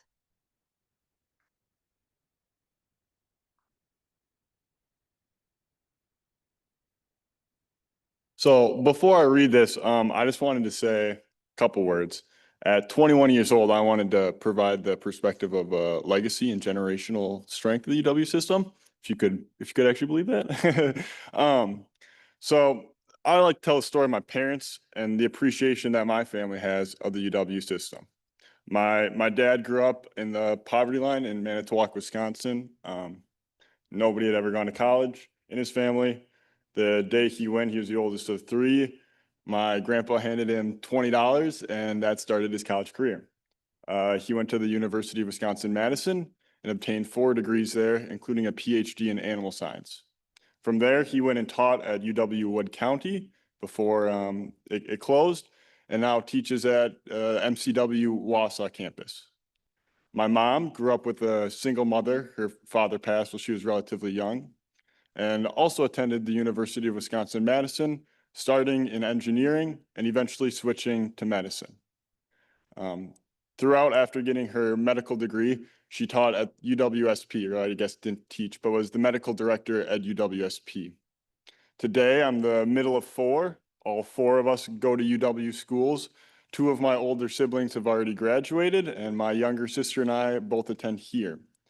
I think the value in this story isn't so much that UW system graduates pay it back, but also that UW system graduates pay it forward, and that they continue educating even after they graduate and continue to learn. And with that, I'm thankful to 1, be at UW-Milwaukee, and 2, as a testament to my dad, say I've only seen him cry twice. 1, when I told him I wasn't going to go to Madison and I was going to be a Panther, because there's a huge Madison fan. And 2, when I called him to tell him that Governor Evers had appointed me on the Board of Regents and how much that meant. And so with that, I'd like to say thank you, Mone, for being my chancellor for the last 3 years. And I'd like to read the resolution of appreciation for UW-Milwaukee. Whereas the member of the Board of Regents are pleased to recognize the University of Wisconsin-Milwaukee as the official host campus for the board's June 2025 meeting. And the board is grateful for the generous hospitality extended by Chancellor Mark Mone and the entire Panther community. And whereas the board appreciated hearing Chancellor Mone's presentation, celebrating our tripartite mission of access, research, and engagement, focusing on access and student success, research excellence, and deep community service and engagement. And whereas the Business and Finance Committee thanks Robin Van Harpen, Vice Chancellor for Finance and Administrative Affairs, for providing an update on UWM's multi-year financial plan and 5-year review of its activity-based budget model. And whereas the Capital Planning and Budget Committee learned of progress made since UWM's 2010 Long-Range Campus Facilities Plan, paving the way to update the long-range campus plan that will begin next fiscal year. And whereas the Education Committee heard highlights of the innovative ways UWM uses historical and real-time data to improve courses, engage students, and ensure access. And whereas the Audit Committee received UWM's annual NCAA Division I Athletics Report from Director of Athletics, Amanda Braun, and whereas board members were delighted to get a closer look at UWM's chemistry building and learn more about the research and teaching activities occurring there. And whereas the board is pleased to present a Regent Business Partnership Award to UW-Milwaukee and Northwestern Mutual, be it therefore resolved that the Board of Regents hereby thanks UW-Milwaukee for its in-depth presentations, forward-thinking spirit, and its valuable contributions to the universities of Wisconsin and the entire state. Thank you.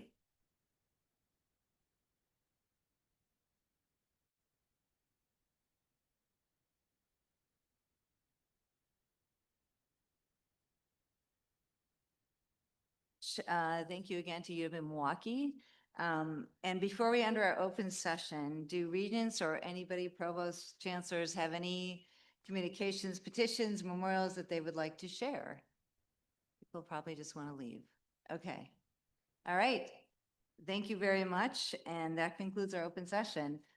We are going to take a brief recess, 5 minutes, before we continue into a closed session. Thank you.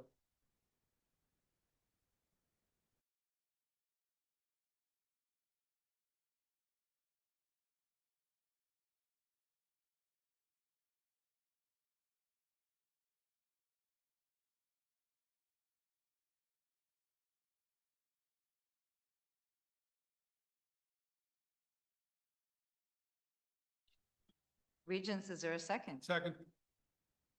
Megan, please call the roll. Regent Adams, Yes. Regent Adanga, Yes. Regent Bogost, Yes. Regent Fritz, Yes. Regent Goydam. Wait, I did Fritz? it again. Yeah. Thank you. Regent Goydam, Regent Cruiser, Here and yes.